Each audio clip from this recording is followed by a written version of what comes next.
Chris Gore got the knowledge in store. Oh yeah, Alan Lang watching top of the fire.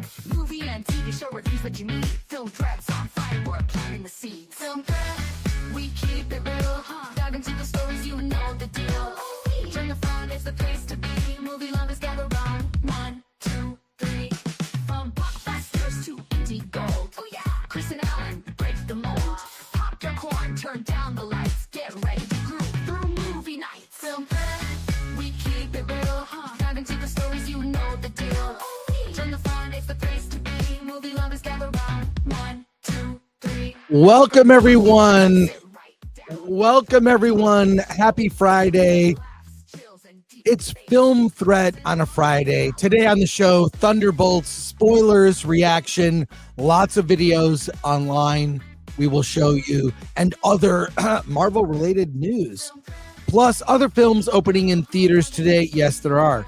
There are other movies opening in theaters, including, I'll get it, Fear Below.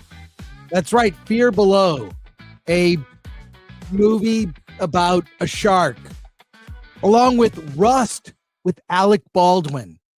Yes, Alec Baldwin. We will have the first review of Rust. So let's get the show started.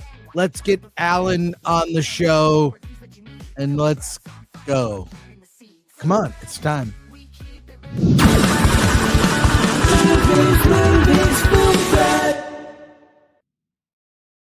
I know Alan is here somewhere. I just don't know. Humans, why are you not reading Film Threat magazine? You filthy humans, you should know your place, and your place is to be reading this magazine. Yes? No, that's not what I want. Mr. Gore, who the heck is Alan? And you want me to say what? Okay, cool. Alan. There you are. Ah, yes. Yeah. I've been summoned. What was by taking you text. so long? I was talking with apes. Human. Exactly. That was at that video was at Monster Palooza. Yeah, that's is that a new video or is that an old Oh, one? that's from years ago. Yeah, I like to mix it up. So there you go. You went to a theater, Alan, to see a movie. Yeah, actually, this is the first time I've been to this theater. It's the Metropolitan Theater in San Clemente. It's they have movie theaters spread out all over the United States. Though there's 2 in California, Santa Monica and San Clemente. Went there, it was absolutely empty, but it's a really nice theater. It's one of those luxury dine-ins, and I had the chicken and shrimp pasta. Only cost me $20, which is basically what I pay for at AMC and Regal. So better food, same price. You should check it out. I know you're down there once in a while. Yeah, well, yes, but I will just say I'm not like that kind of food. I can't. I gotta be. This is where I like sushi, like a little sushi, a little pokey nachos. AMC used to serve sushi. Oh, I don't know. That's like you are taking a risk. Is it really sushi? Yeah, that should be a show. Is it sushi? Yeah, and how are the kids, the high schoolers, preparing it? Is it like a real sushi master? Probably not. It's probably like that imitation crab, which is most crab is imitation. Ridiculous. So there you go. Hey, it's Friday. Thunderbolts is out. I saw it again last night, along with other movies, and we have a lot of movie news to get to. So let's get. And I can't wait for your review of Rust. Oh yes. There's a joke. There's a joke. I'm not sure I should make. Why are you just when the review comes, you just wait for your moment and then you tell the joke. I made Alan laugh over a text with my joke. I know this because he texted back, "Ha." So there you go. Yeah, not LOL, but just ha. Yeah. Let's see who's here today on a Friday. And Alan walks away. Yes, the Brujo. Go for it. Oh, I thought I tongue punched the like button. Hope that's okay with everybody. I felt it. So thank you, the Brujo. That was Very generous. Mob Productions. Robert Burnett thought the Bolts was okay, so I will give it a chance. Yeah, A lot of you people trying to should. like this movie. The Raven It's, and the Writing Desk.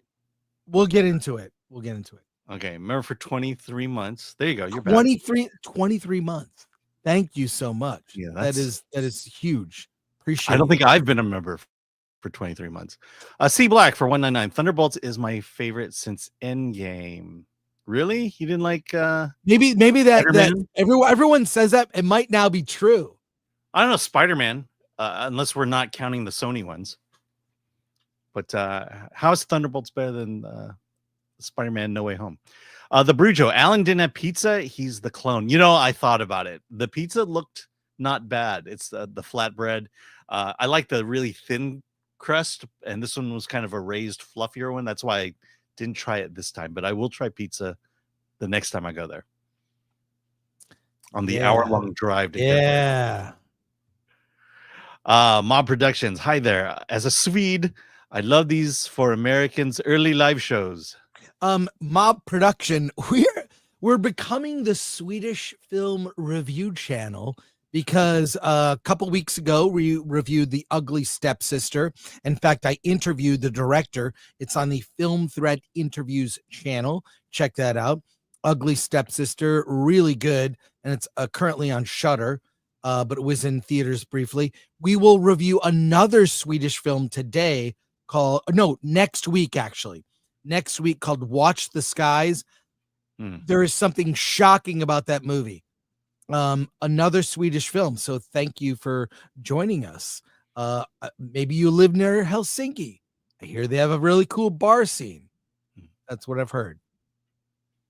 Sons and Shadows. Hail chat. Got Chris at 2 cups within a third waiting. What you got? It's 1 1/4. What did I say? Helsinki. That's in Finland. I haven't had enough coffee. I'm so sorry. And me not correcting you shows you how much I know. Hey, correct me next time, Alan. Well, if I thought you were wrong, I would have. Yeah. Share, subscribe. Lord Thoth. Hey, share, subscribe, hit that bell for notifications. Sign up as a member. Join us on X, Discord, Rumble, and Instagram. Buy our merch. Shop.filmthread.com. Shop.filmthread.com. We have our superhero style shirts. I have our Superman inspired shirt. We have a look. This is inspired by the Marvel Studios logo, which was taken down. We had to do a slight redesign on some of our shirts but check it out. This is one of my all-time favorites. The Bat unisex shirt. Here we go, modeled by your daughter here. This is great. X-Ray Girl. Or X-Ray Girl. I can't tell them apart. And here we are. This guy's really sad wearing that shirt. Why are you so sad? I know. It's like he saw the Thunderbolts. Oh my God. But go to shop.filmthread.com. We have new designs for summer launching very soon. So go to shop.filmthread.com and support our work. So there you go. Thank you. Another chat here. William for 2. Will you be reviewing The Surfer with Nick Cage? Hell yeah. I saw The Surfer. I saw The Surfer as well. Yeah. Oh, good. I have a lot of things to say. Yes. So we'll get to it. But stuff is going on. We have, what is this? We've got a lot of news stories related to the Thunderbolts. Yes. Before we get to the Thunderbolts, I figure you want to get to this one first, but let's Thunderbolts. Start with this. Go ahead. Thunderbolts earned $11.5 million from U.S. previews. Not bad for Thunderbolts, but it's below Captain America: Brave New World. Yes, and my guess is I think the audience skews female on this one. Is it because there's a female lead? Yes, and I think we underestimate the draw power of that female lead. Yeah, no, look, I think Florence Pugh is a remarkable actress. She was amazing in Oppenheimer. Really loved her in Midsummer. I'm not Fighting sure. with my family. I like her as an actress. I'm not sure I love the character as in the Thunderbolts, but that's up for discussion. Yeah. So, but I have other Thunderbolts related stories to share with you, including Kevin Feige talks Thunderbolts. Kevin Feige, of course, goes to all the premieres As he for- should. for all the Marvel movies. He famously, I'm pretty sure he did not go to the premiere of Captain America Brave New World. He just wasn't there. He's a busy guy. He's the head of Marvel Studios, but he was on the red carpet. Was it a red carpet or a yellow carpet with an asterisk? A bumblebee carpet. Yeah, we'll Red see. and black. But he's on the Yellow. red carpet for Thunderbolts earlier this week in Los Angeles outside the El Capitan Theater and had some thoughts. Let's see what we can read into these thoughts. Kevin Feige, what's going on, Kevin? Kevin Feige, the man with all the Marvel plans. Welcome to yet another MCU premiere. Thank you. I mean, there's already been such a great positive reaction from the fans. How are you feeling with this release? I feel very good. I can't wait for everybody to see it. You know, we felt very good about this movie. We screened it much earlier than we usually do. I was with the cast last week in London for the premiere there, and it went really well. So I'm very excited for everybody to see this, because it's a great Marvel movie and because Jake has done something very special, and the whole cast with this movie, with looking into deeper thematics, I think, for people to find. I want to touch on that partnership with Jake, and kind of the tone of the film. It's awesome. This is a new step into the MCU in a way. We've got all of these mental and physical issues that everyone's dealing with. Why bring this to the MCU now? Why is this such an important story to tell?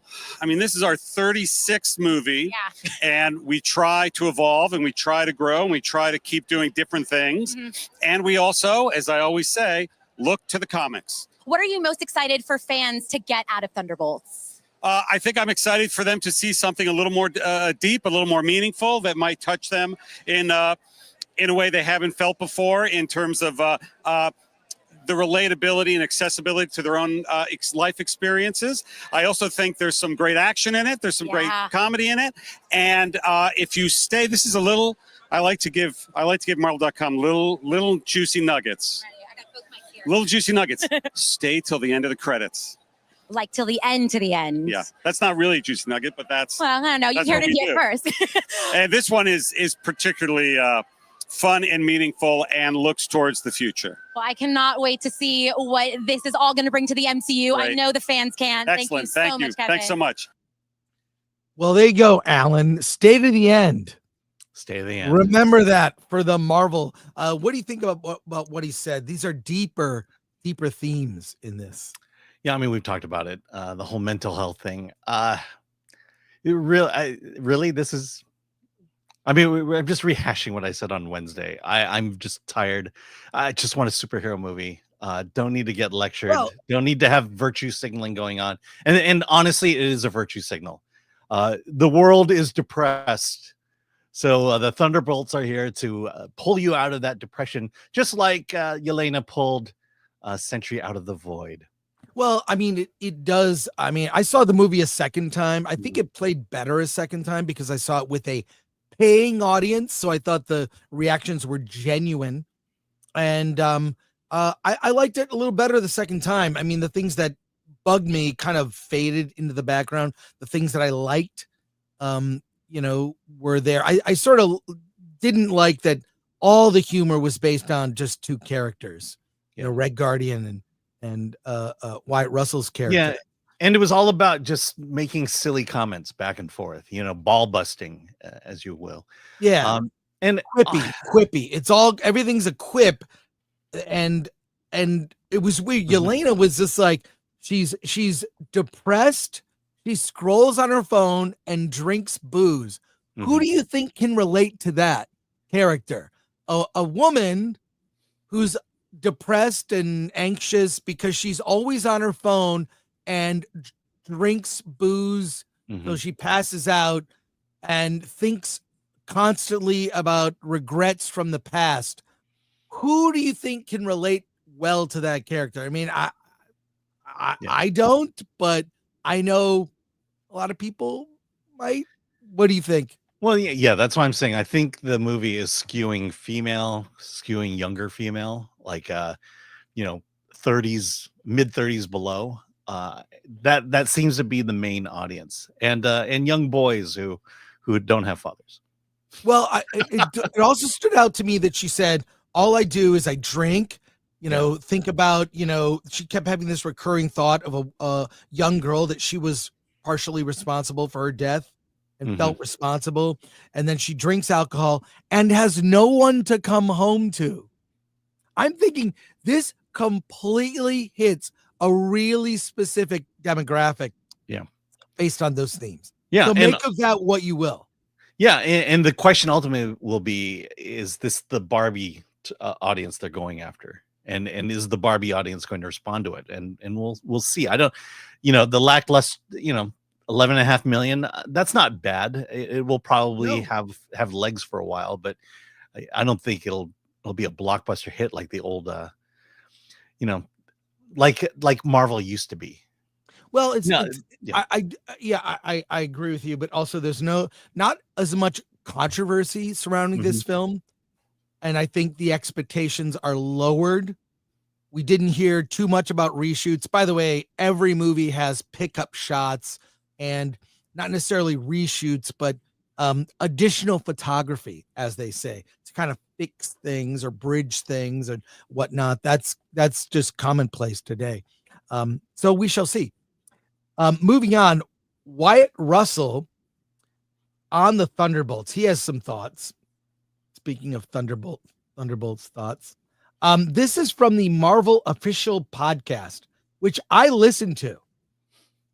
Well, I do listen to this, and I'm going to back it up a couple seconds here. It's the official podcast. It talked to Florence Pugh, David Harbour, John Kamen, and Wyatt Russell. And Wyatt Russell had some things to say near the kind of the middle of the show. It's I don't know, this podcast is not weekly, but it's kind of every couple weeks. And I do like it because they interview creators. They talk to comic creators, and I dig that. But let's hear what Wyatt has to say on the show. And love. And it's just fun. Like, there's an element to this movie that's just fun. There isn't an agenda. There's not anything about it other than, like, you go to these movies to have a good time. You go to these movies to escape reality.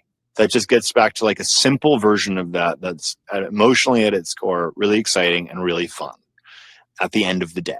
And that has a little bit of a thing to say about, humanity and life and who we are and why we do things. But at the end of the day, you leave the movie theater being like, I had such a blast. I love these characters. I love these guys. They're so imperfect. I want to see them again.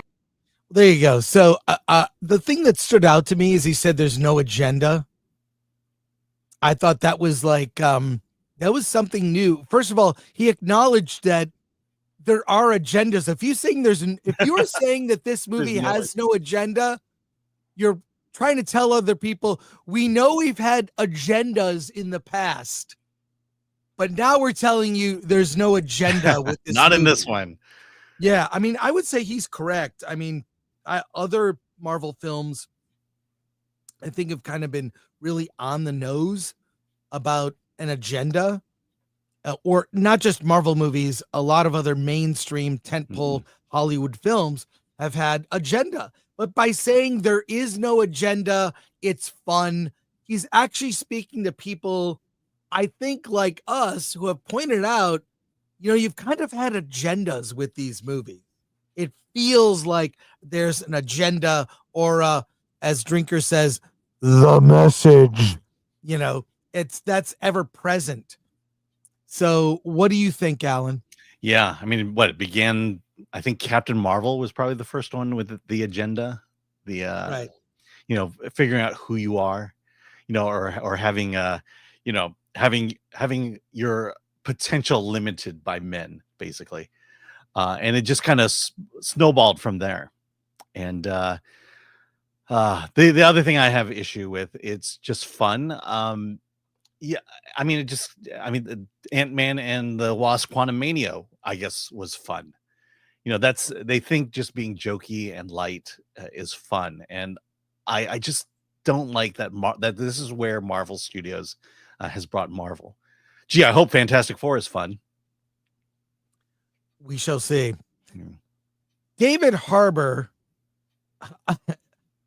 David Harbour's character, whatever you say, Red Guardian, he was the focal point of comic relief. And he actually went to, where did he go to? Disney Park. It was California Adventure over at Avengers Campus. California Adventure at Avengers Campus. David Harbour was there. He, of course, plays Red Guardian. And he ran into Red Guardian at California Adventure. Let's check out this clip. Hey, I'm looking. Hey, you haven't seen the. It's okay. Hey.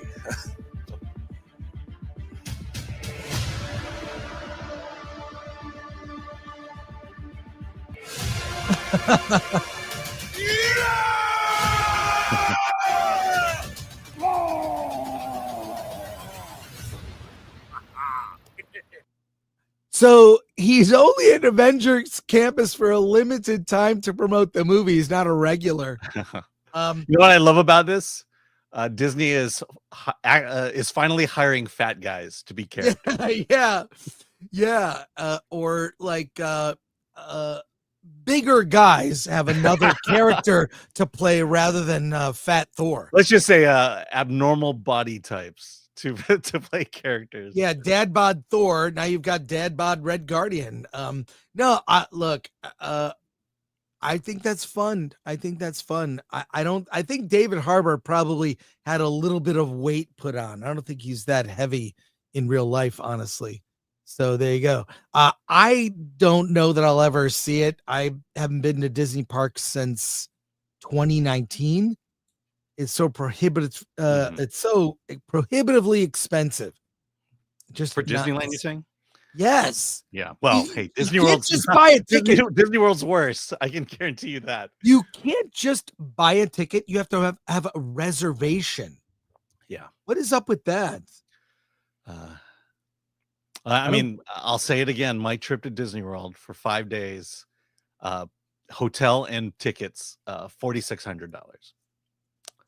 Well, there you go. You can go meet Red Guardian and pay. Oh, not at Disney World. Not at Disney World. Not Disney. California Adventure. You can just you can meet Red Guardian. You might just pay a little bit of money.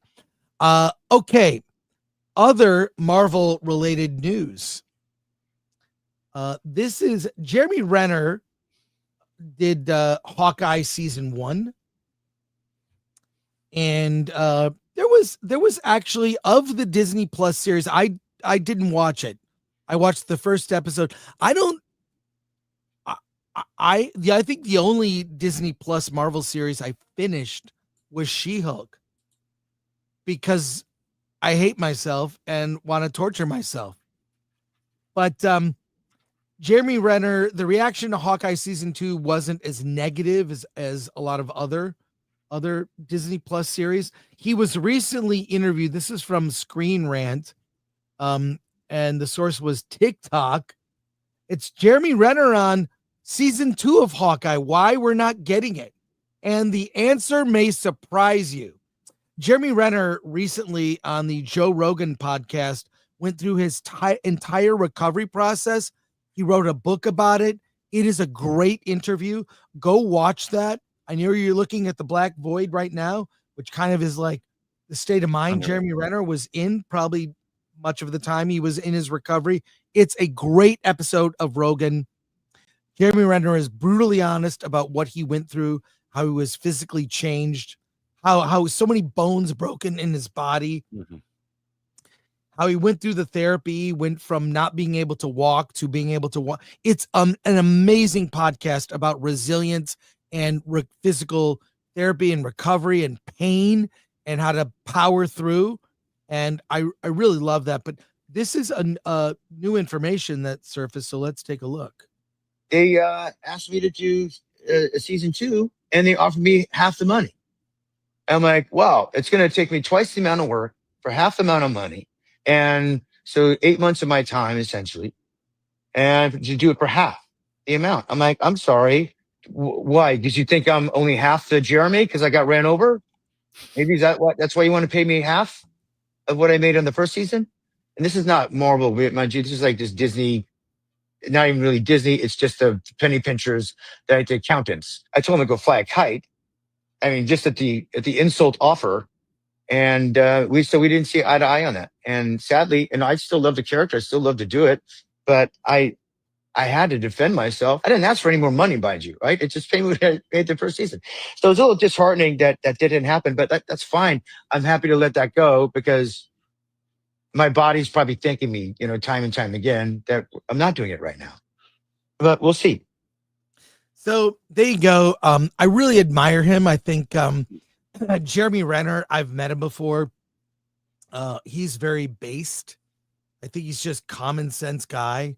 He doesn't get super political. His appearance on Rogan, he actually goes into just all the physical aspects. He built a therapy center in his house where he lives. He lives remotely and is like, well, I'm going to open it up to other people that want to come and do physical therapy, because when you do that with others, it helps your healing process. So I really recommend that Joe Rogan podcast, just for anyone struggling with any physical therapy issues or getting in shape or whatever. It's very inspiring. So any thoughts on that, Alan? I don't know that I didn't finish watching Hawkeye season 1. I would probably have not watched season 2. So I don't think the Marvel Disney Plus shows have made the Marvel characters and the brand worse. And watching those shows makes me sad. So I wouldn't have seen it anyways. Yeah.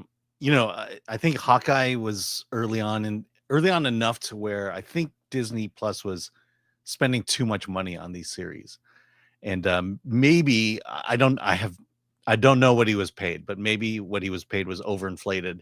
And maybe now that they're taking more realistic look at budgets, the real number was probably half of what he got paid in that first one, and just shows you kind of the mess that Disney's in. I mean, look, during the pandemic, before the pandemic, Hollywood was just spending way too much money on things, on projects, and and they're paying for it right now. The only thing about Hawkeye, the series, I kind of wish it was based on the Matt Fraction, David Aja series, Aja, because I really liked it.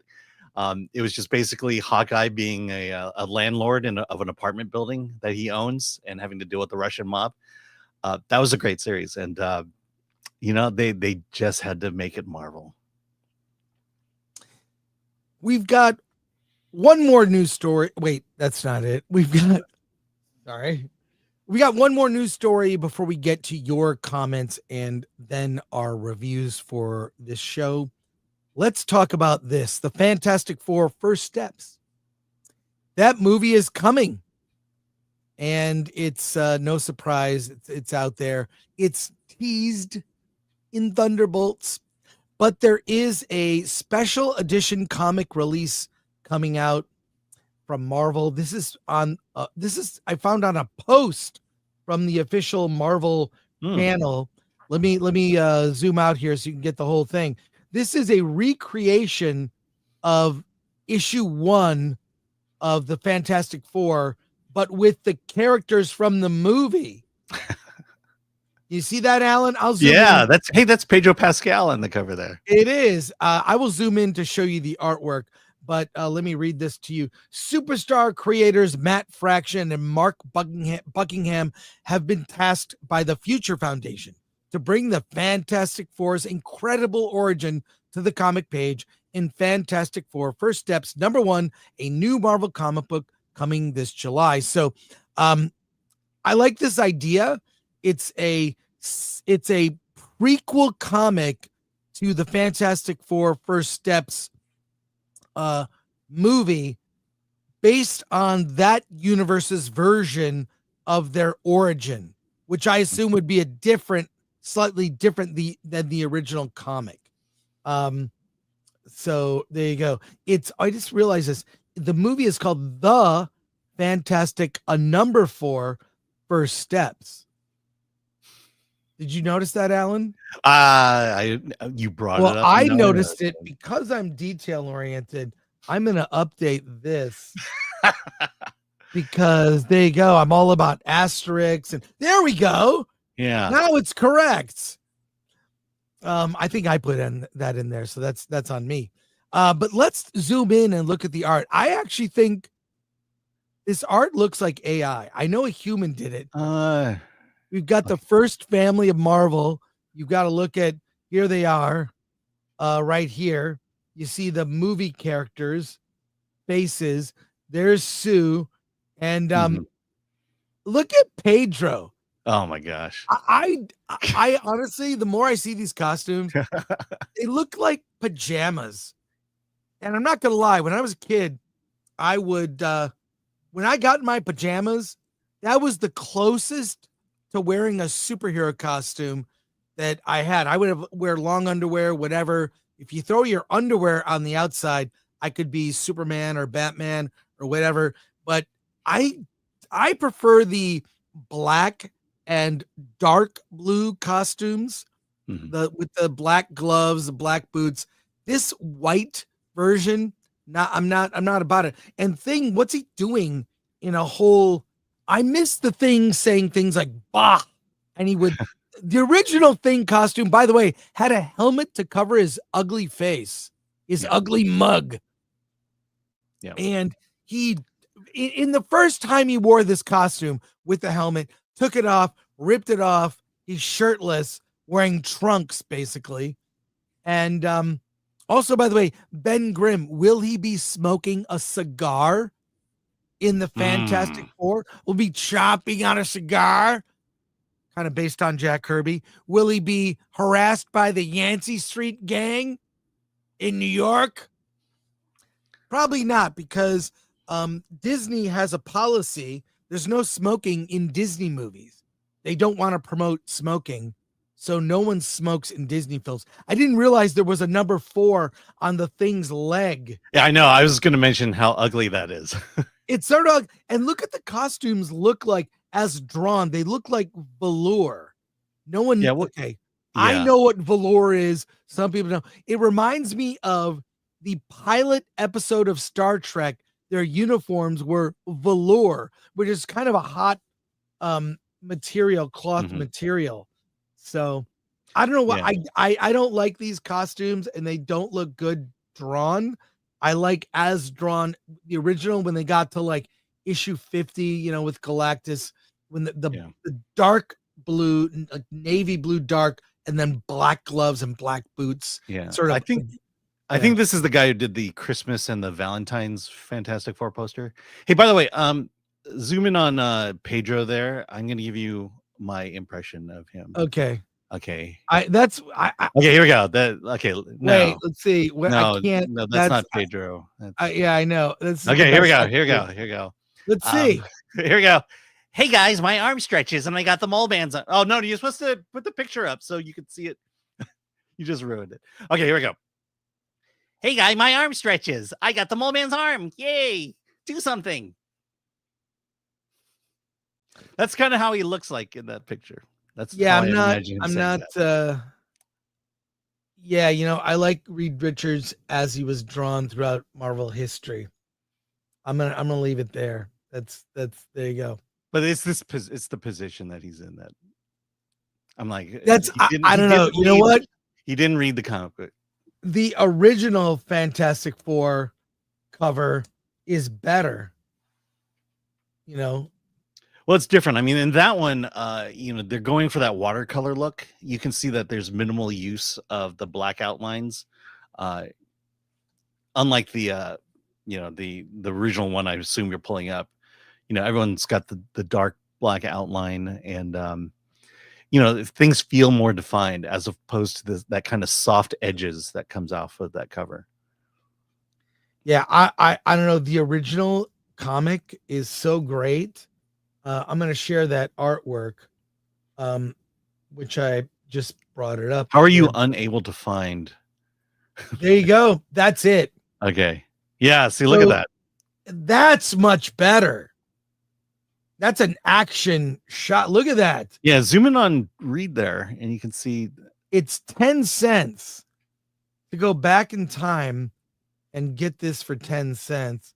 The Thing, Mr. Fantastic, Human Torch, and they had no costumes. Yeah. Wow, look at this. Look, the Visible Girl's kind of the damsel in distress. They Yeah. had Reed purple is in kind of stuff. an action position there. I don't know if this is an accurate, but look at that. There you go. This is when Thing would say, bah, bah. It'll take more than ropes to keep Mr. Fantastic out of action. I like the dialogue was so simple Yeah. back then. It was literally Stan Lee trying to fill in the space in the balloon, the cartoon balloon. He'd often write the dialogue after it was done, after the It's whole called the Marvel method. the Marvel method, and it was great. There's you can see in many documentaries that method. So there you go. All right. So yeah. I mean, you know what? I don't know. I might pick up the comic. Yeah, Might I was pick it just up. thinking that. I'm curious. I'm just about the curious. character. I'm curious what the movie origin of that team would have been. Mhm. But I always loved how the Fantastic Four, they would retell the origin of the team about every other issue in like a page or a panel. So I just want to know is Reed Richards going to be super mopey in the comic book? yeah, just like Pedro. Mhm. Is he going to be? Does he have to constantly touch the Invisible Girl to make him feel better? Yes. Let's go to your comments and then we'll get to our reviews, starting with Soups. Yes. C Black for $4.99. Number 1, Thunderbolts. Number 2, No Way Home. Number 3, Guardians of the Galaxy 3. Ranking since Endgame. I was surprised by the movie. Good to hear. Yeah. No, look. You are allowed to have your opinion. Yeah. If you liked it, you liked it. No one. I don't will let just say anyone this. dissuade you. Generally speaking, because I went with a big group of people last night, people enjoyed it, had a good time. I think expectations were lowered, and that helps, and that's good. Okay, our own Charmin for 5. I saw a lot of ads for Thunderbolts today claiming it's the best since Endgame. Clearly, that's not true, but would you consider the 4th best? It's one of the better ones since Endgame. I think that's my honest thought. What do you think, Alan? No. Yeah, we'll get into it, but I just unimpressed with the movie. Thank you, Aaron. Big Bullin, member for 17 months, saw Revenge of the Sith 6 times. Every showing was packed. Love to see it. Chris, did you get the bucket? I was the first showing and missed it by 2 people, still not over it. Well, you'll have to go to eBay. I did get it thanks to Alan because where I was sold out. And Technically, Alan said, I got it's it. here. Do you want it? And I owe Alan like $40 now. Yeah, you learned that lesson the hard way. Yeah, you got to get it day one, if not the day before. Or you got to get it when I ask you. I can get one. Do you want it? Yes, I have to say yes. So thanks, Big Bullion. All right, your Barney for 2. Embarrassed Indiana Showcase Pew. Yep. Thank you. Albert, not a retro for 5 Canadian. Thunderbolts is racist. There's no coloreds in it. Who's going to do the dance number? Who's going to sing Zippity Doodah? Sorry, but I'm out. Exactly. Yeah, it's not diverse enough. Maximus Rabidus for $1.99. Yelena cured Sentry with that sweet piece of at SS. Thank you Day for trip. being accurate in your read, Alan. Day Trippers for 200. I believe that's Argentinian. I go to the movies to have fun and relax. As someone who is currently on meds and treatment for anxiety, I don't want to be reminded about it on an effing superhero movie in a giant screen. Shake my head. And I could probably attest to the fact that the way they dealt with the meds and the treatment and all that stuff was a little woke, maybe. Well, I do think people actually that are struggling with mental illness probably might take offense at this film Yeah. because I don't want to no spoilers. How do you defeat the villain? With a group hug. Mm-hmm. That's all you need. It's all empathy and being heard and being seen. That's it. Once that happens, you're cured. Albert, not a retro for 5 Canadian. By the way, with no Shang-Chi, obviously, no laundry is getting done. No Tiki-Washi, Calgon, ancient Chinese secret, huh? I'm going to leave it there. Albert, not a retro for 5 Canadian again. Hey, Star Wars Guild met Renner, and said he wasn't that great. He's clearly a smart man who knows a grifter when he sees one. Well, I've met Renner too, and let me just say this: he suffers no fools. I feel like he's like not. I don't think he's even into being a celebrity. He doesn't care. Yeah, kind of wants no part of it. To kind of have people run up to him and say how great he is and things like that. I get it. It's the thing he has to suffer through, or actors suffer through. C Black for 499. Do you have faith in Feige to do the X-Men since he worked on the original in early 2000s? I think it's all about the casting, and I think what you have to do is recast all the X-Men. Recast them all and start from scratch. And I think Doomsday and Secret Wars will wipe the slate clean, and that's the plan. If I were to venture a guess. So we will see the X-Men in 2030 at this point. Rudy for 5.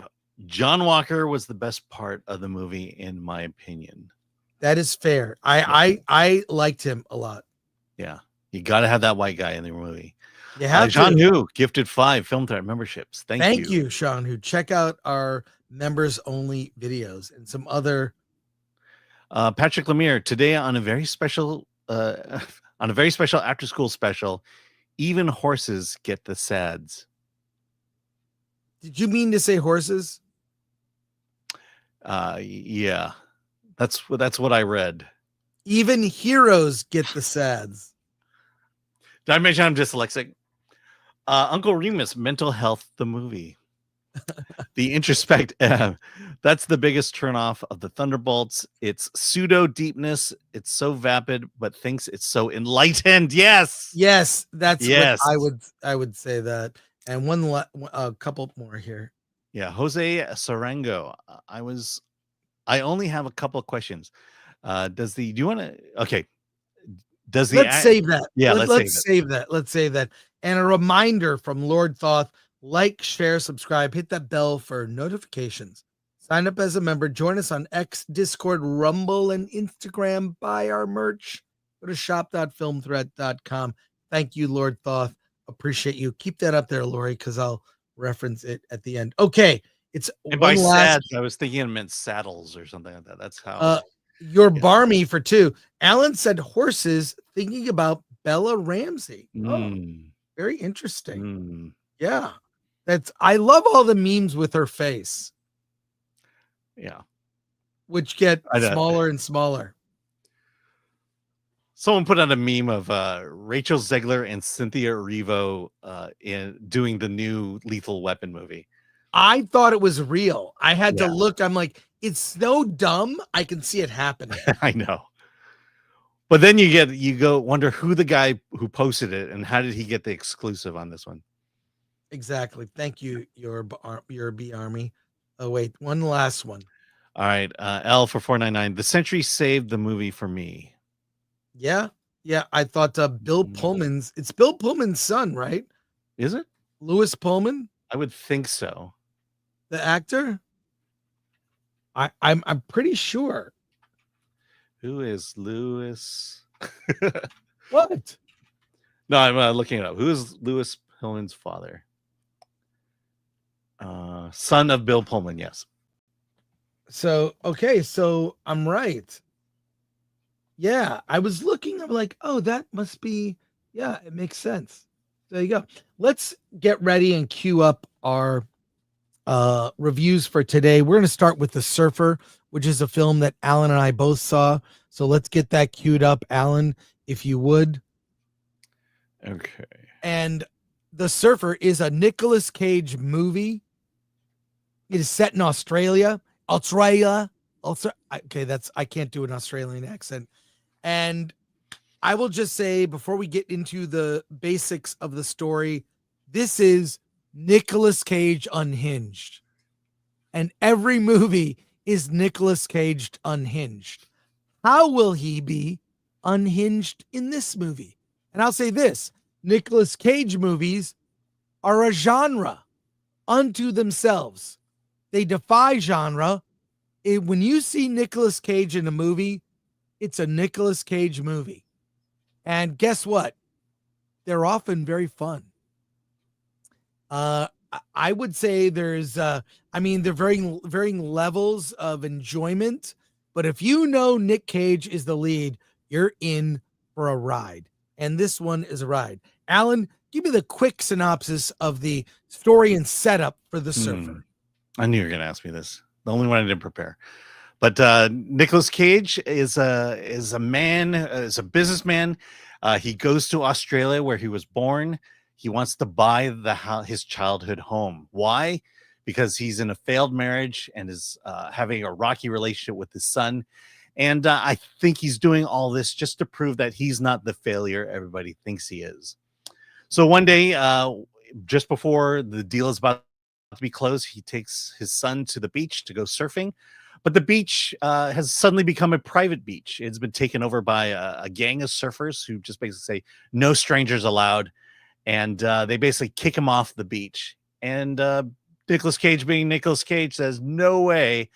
I want to take my son surfing. I'm going to take my son surfing. What are you going to do about it? And that's what happens. Everything unravels as he gets bullied and beaten over the course of, I think, 2 days. He gets his surfboard taken away. He gets, every time he needs something, he has to give away something he has, like his cell phone or money or his shoes. And it's just a man who just gets beaten down and beaten down. And like you say, I don't think you could make this movie without Nicolas Cage. To me, we've seen this story before, but it's Nick Cage. And so I'm not sure I like it better than most Nick Cage movies, but I do appreciate, I do like it. I'm on that kind of bear recommendation end of things. And the last thing I'll say about it is I love the cinematography. It's set in modern time, but it's got that 70s look. The shot on film, it's the soft edges. The music is very much from the 70s. And I think that was a wise choice because a lot of the action that occurs in it is action you would see in a 70s movie. So I'm on that bear recommendation for this one. I give it a bear recommendation too, because it is like a humiliation ritual is what he's going through to gain the favor of these men, these like over the top, almost like Andrew Tate, like men, they're men who rule this beach with an iron fist. And Nicolas Cage just completely, his life unravels. He's like this businessman in a suit negotiating a house, and by the end he appears to be nearly homeless. And it's what he suffers to gain some dignity just to be able to surf the beach, to potentially surf the beach is a wonder to watch. And it's like you're wondering, why doesn't he just drive away and go home? And he stays there and stays there. And I will say this. I also loved, like you, the cinematography and the music. It felt like, even though he has a cell phone, it's present day, it felt like an exploitation film from the 70s. It had that kind of feel of like, how much more torture can this character endure? I do have a friend actually who has made a few films with Nick Cage, who says the reason you see so many Nick Cage movies, he just likes to work. It's like his normal life where he's not working, he doesn't know how to function. He likes to be on a film set. He likes to work constantly. And I will say, what I do love about Nick Cage movies, we discussed earlier, it's practically a genre unto itself, is that they're very different, nuanced performances. But like this is, I think, the nuanced in the unhingedness, but this is probably the darkest since I would say Mandy. It even had shades of Wicker Man in a way, not in a goofy way, with no the bees, but it sort of felt like that, like how much torture can this character endure. So if you like, I will say Mandy, by the way, Mandy is a better movie. Mandy is a much better movie than this, but this is a similar performance of just off the deep end Nick Cage. Yeah, I will say there's a twist about at the 60% point. Yeah, don't give it away. Just past midway that I really appreciated. And yes, it's like, okay, wow, that's a twist. That's a different direction. And I think that's when I really locked into this movie versus, the humiliation that takes place in the first half of the movie. It's like, okay, I've seen this. I'm seeing Nick Cage do it. It's fine. And then it feels like a very smart twist at the halfway point.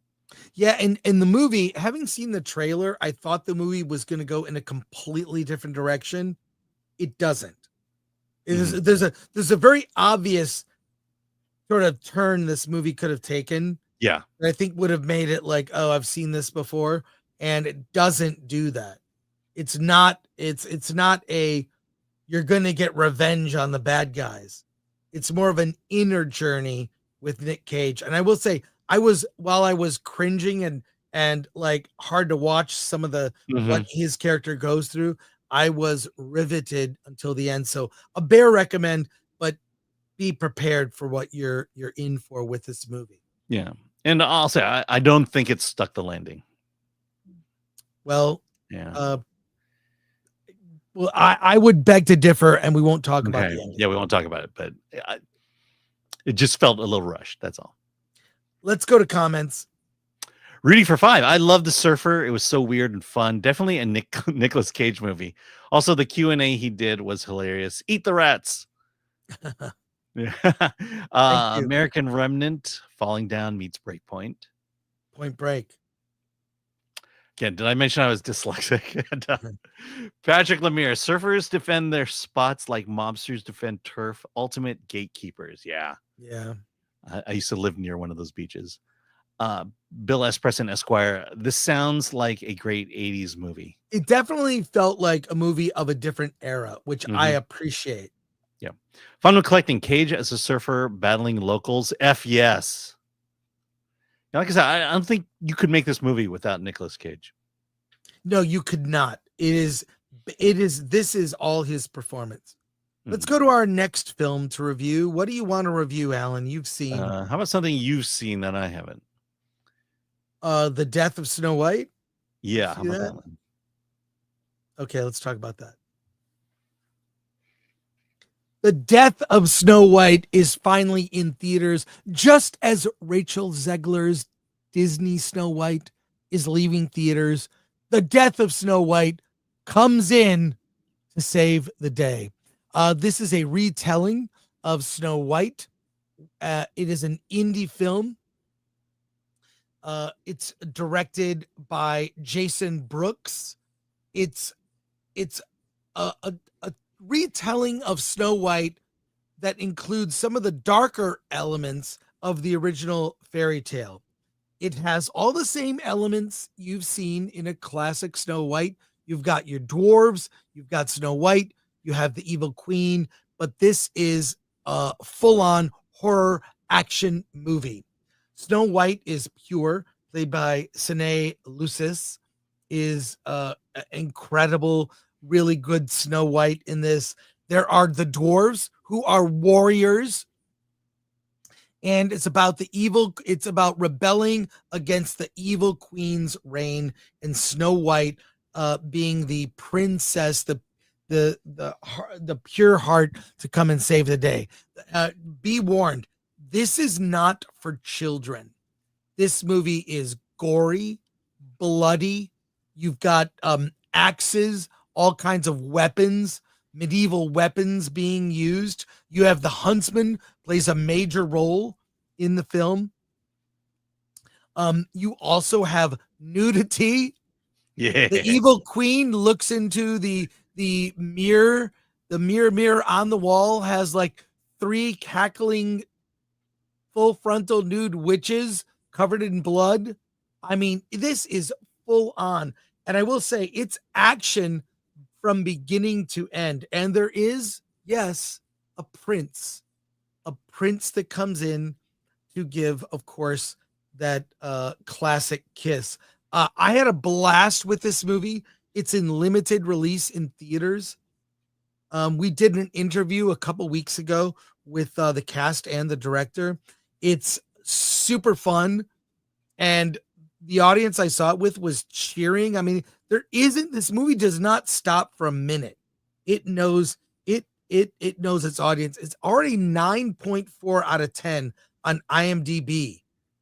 So it's got a like, people are loving this film. I had a great time. Don't go in thinking you are gonna get a traditional fairy tale. You're not. You're gonna see all the sort of familiar elements of a Snow White story, but with blood, guts, ultra violence, over the top violence. I mean, the violence is shocking to the point where you're either laughing or looking away.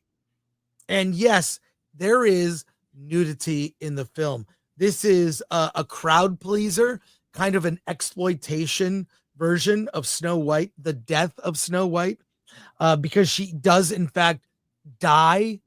And we kind of know how that turns out. But I thought this was pure entertainment. It's a heads and tails above a lot of the other, what do we call them? Public domain fairy tales like Pooh, Blood and Honey. Yeah, or public domain Scream, slasher movies. Public domain slasher like Scream Boat, Pooh, Blood and Honey, Neverland. There's a lot of taking classic fairy tales or public domain and making a horror movie out of it, like, you know, Steamboat Willie and whatnot. And this is the best of all the ones I've seen, because it's wall-to-wall action. I'm shocked how they did this with the budget. I mean, we did talk to the filmmakers. They really mapped this thing out and how they made it. It's got like, it's just, what do you want? There's action. There's axe wielding dwarves, you know, like it's insane. So just, if you grew up on Disney and you're an adult over the age of 18, I think you will love this film and check it out. So I don't know. I'm all about it. You know the classic story, but imagine the classic story with ultra violence and boobs. Alan, why have you not seen this movie 5 times? Because I'm watching other movies. We've had this discussion. I'm a bit behind on the movies I need to be reviewing. So there's no excuse. Yes, there's no excuse. But on air, there's no excuse. Yes. Behind the thoroughly- scenes, there are excuses. I thoroughly loved it. And I don't know. I want to see it again in a theater with an audience, because it really is a crowd pleaser. So this gets a strong recommend from me. But know what you're getting into, and do not take your kids to see this movie. This is not for kids. Let's go to comments. I'll just this is again for Thunderbolts. Oh, sorry. Yeah. I will also say, you had me at boobs. I will not eat the bugs. The death of Snow White wasn't weird. No, it was weird in all the best ways. Jean Hu, so Trauma does Snow White. It's not Trauma, but it's in the vein of Trauma. But it's like, actually, the budget was bigger for this. This seems like a big budget Trauma. So the gore is like... Oh, the gore is great. Okay. Lavender, traditional fairy tales do have blood and murder and mayhem. That's true. If you really go by the original fairy tales, they are dark, gory, bloody, and yes, traditional fairy tales. Like, this stuck more to the fairy tale original than Disney. Yeah, watch the original My Little Pony and you'll see. Patrick Lemire, an early favorite for award this. Oh, by the way, Alan and I already decided there is going to be a Yeah. public domain We- horror we- film category. There are plenty of nominees this year. believe Yeah, me. I don't know what the name of the award will be, but we'll come up with a category because Yeah. there are too many of these and they're good. Yeah, it has to say public domain in it. That's all I can say. The Garth Knight returns. Alan is known for going to the circus on weekends just so he can pay dwarves to be tossed. Sickening behavior, Alan. That was Yeah, why during do you do that? Why that do was you during do my that? gambling days. I needed the money, and that was the quick way to make money was in dwarf tossing. Well, I mean, I could always use some extra money. Well, I'll take you to the circus then. Okay. How about you review a movie that I haven't seen? Okay, let's talk about Rosario. Okay, Alan. Okay, Rosario. This comes out today. It's in theaters. Rosario is the story of a young woman, Rosie. The movie opens at her quinceañera. Her father is a Mexican immigrant. He feels bad because the quinceañera is not really really low budget. He didn't have enough money to make to be able to spend it properly. He's having financial problems, so he's having problems with his wife who's dying. But then there's the abuela, who is kind of in the background, and she decides that maybe she'll help things out. She's a little bit mysterious, and during the quinceañera, Rosie follows grandma into the back room, and she does some weird spiritual rituals. Now, cut to the future. Rosie is a successful hedge fund manager. She has reached the success that her father wished upon her. And then during a meeting, she gets a phone call from the grandmother, who she hasn't talked to since the death of her mother. She ignores it because they haven't talked. She's just weird. Calls.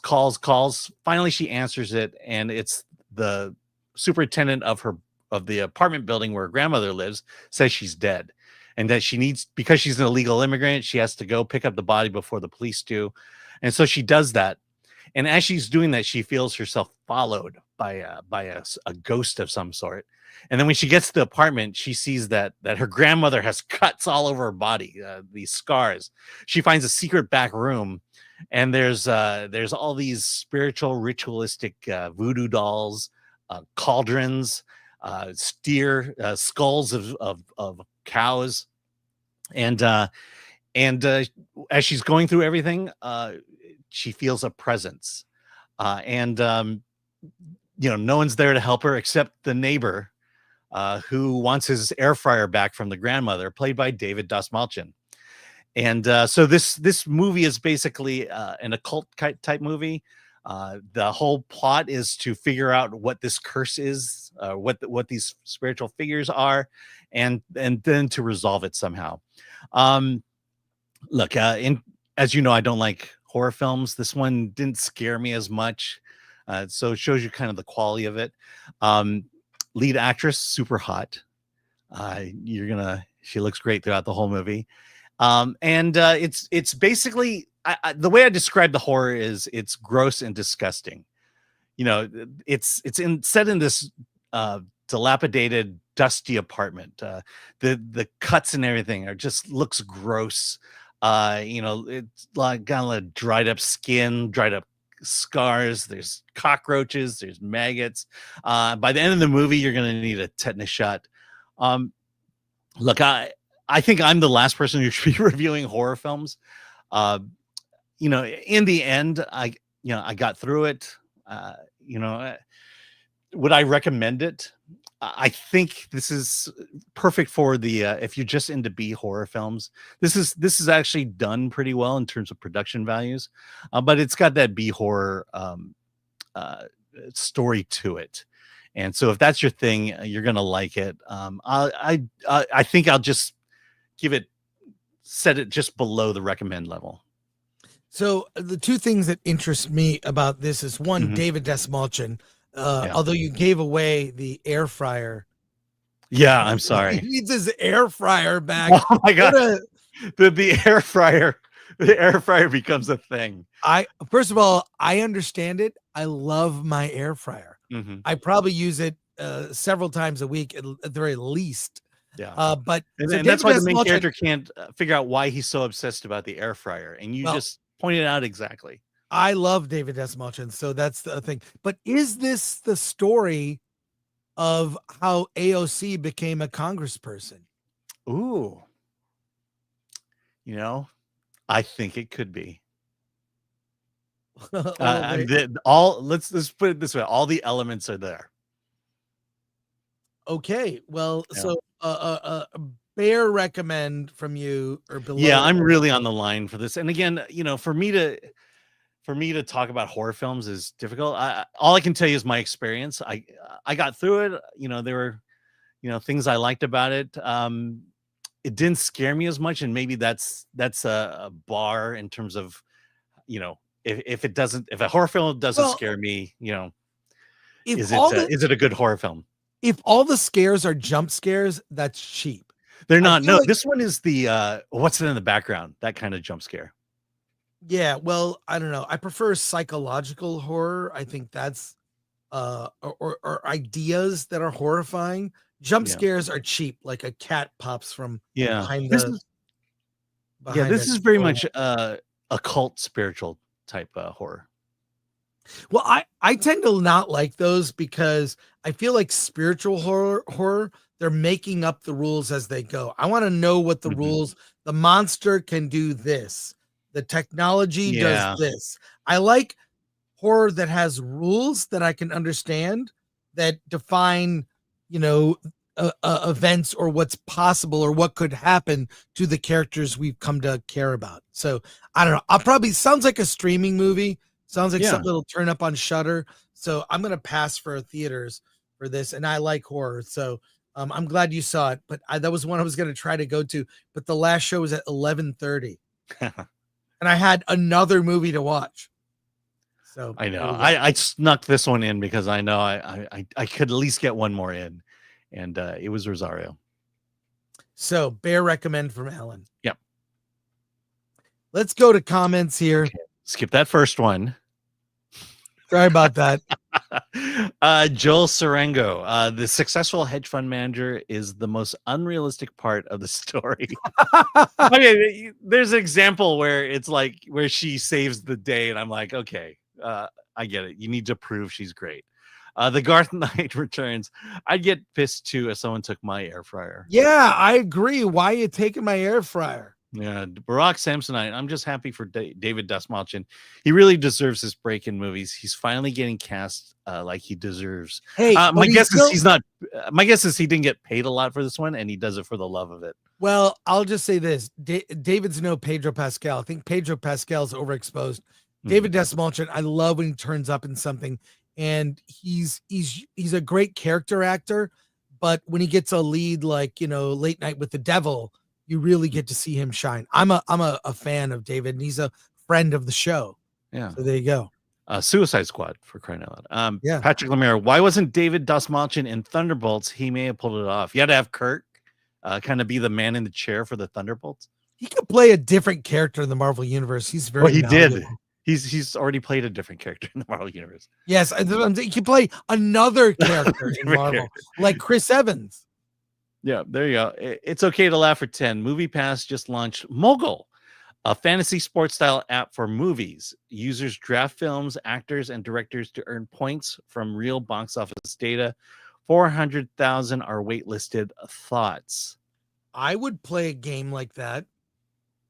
I would play that game. I mean, I don't know about Movie Pass. I have AMC A List. I'm very happy. Mhm. I'm a frequent. I'd probably give AMC too much money, but I'll get Mogul. That sounds cool. Yeah, I mean, 10 years ago, there was another version of this where you kind of draft movies. You figure out what the top 10 will be in what order. It was fun for 3 weeks, and then I stopped. And I feel like the it's same been thing. same. Here it is. Let me bring it up. Actually, if since this person brought that up, it's okay to laugh. Hey, thanks for that. Let's share with our audience here. here we go. Mogul. The first fantasy league for Hollywood by MoviePass. It is at mogul.moviepass.com. Coming soon. So there you go. Yeah. All right. And I can put in my email to the beta is live. Sign up for the wait list. That's pretty cool. All right. As a public service, thank you. It's okay to laugh. That's awesome. Cool. Let's go. Should we talk about Thunderbolts, or should we, the chat, Thunderbolts, put a T in the chat for more Thunderbolts thoughts? Or do we review one of the 4 other movies we have for today, which include, I'll let you know, Rust, Daydreamers, Fear Below, and Another Simple Favor. We have 4 more movies to review. Or do we go to Thunderbolts? T's for Thunderbolts, or F for any other thing? Atomic I think it's Glory. 4. 4 is the one they're going with. And it Let's looks do the 4. Yeah, it looks like 4. It's all good. Let's talk about Another Simple Favor. How about that? Let's set up the Yeah. poster, if you would, I'm Alan. so looking forward to this movie. Wait, how do we do this? It's this one. I'm here. sorry. It's that Yeah, one. thanks, Alan. Yeah. And then Okay, let's get the whoops, right poster. It's all good, man. There we go. There we go. And it's this one. Okay. Okay. And then Another Simple Favor is, of course, the sequel to A Simple Favor. And it stars, oh my God, Blake Lively and Anna Kendrick. I like Anna Kendrick from the movie Up in the Air with George Clooney. This is directed by Paul Feig. It's on Amazon Prime. You can see it with limited commercial interruption. So they show you a commercial at the beginning, and then you get to watch the whole movie. And I saw it. Blake Lively's character, Emily, is getting married on some destination wedding to an Italian man who's part of the mob. Anna Kendrick plays Stephanie Smothers, of course, the young woman who Emily had a conflict with in the last film. I won't go into it because I didn't see that movie, and I really wish I had. But I'll say this. It's we meet Stephanie Smothers. She's the author of a book. She also is involved in she has a YouTube channel and a murder podcast. Yes, a woman obsessed with crime and murder that is very popular. And Emily invites Stephanie to her destination wedding, but it's all part of a plan to get revenge on Stephanie. This is played like a comedy. I mean, it's definitely a comedy that I think is made to appeal to women. And I'll say this: Blake Lively, I think, is playing Blake Lively. He is a bitch. He is mean-spirited. She uses foul language and says the most vile things to everyone in the film. She's basically channeling her husband's character from Deadpool, Ryan Reynolds. And every character in this film is insufferable, from Emily's son to Stephanie's son to every character is just mean and horrible. Henry Golding plays Emily's ex-husband. He is insufferable. Everyone talks to each other the same way.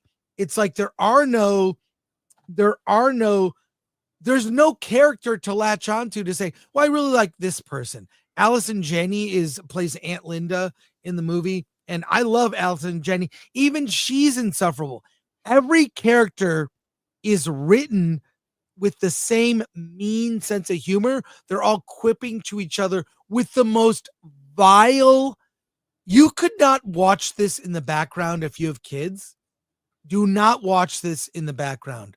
It is, I mean, I'm no prude. even I was taken aback by the language and I don't think that women actually talk to each other this way.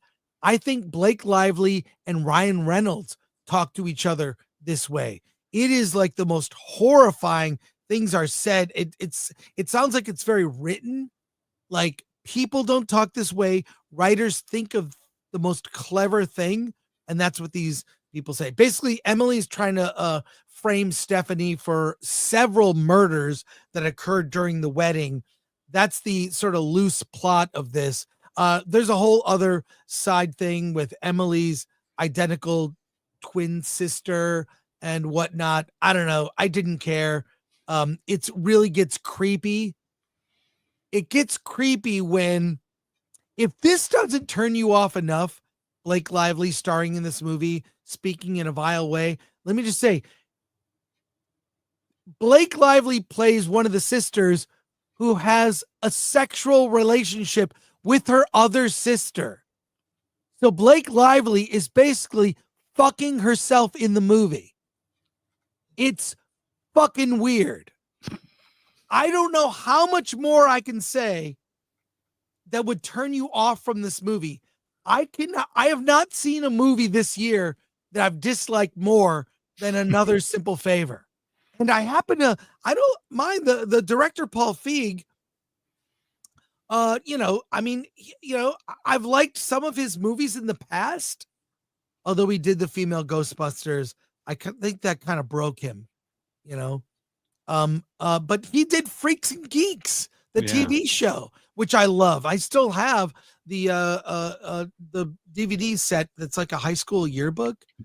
That's great. But wow, if you hate yourself, watch this movie.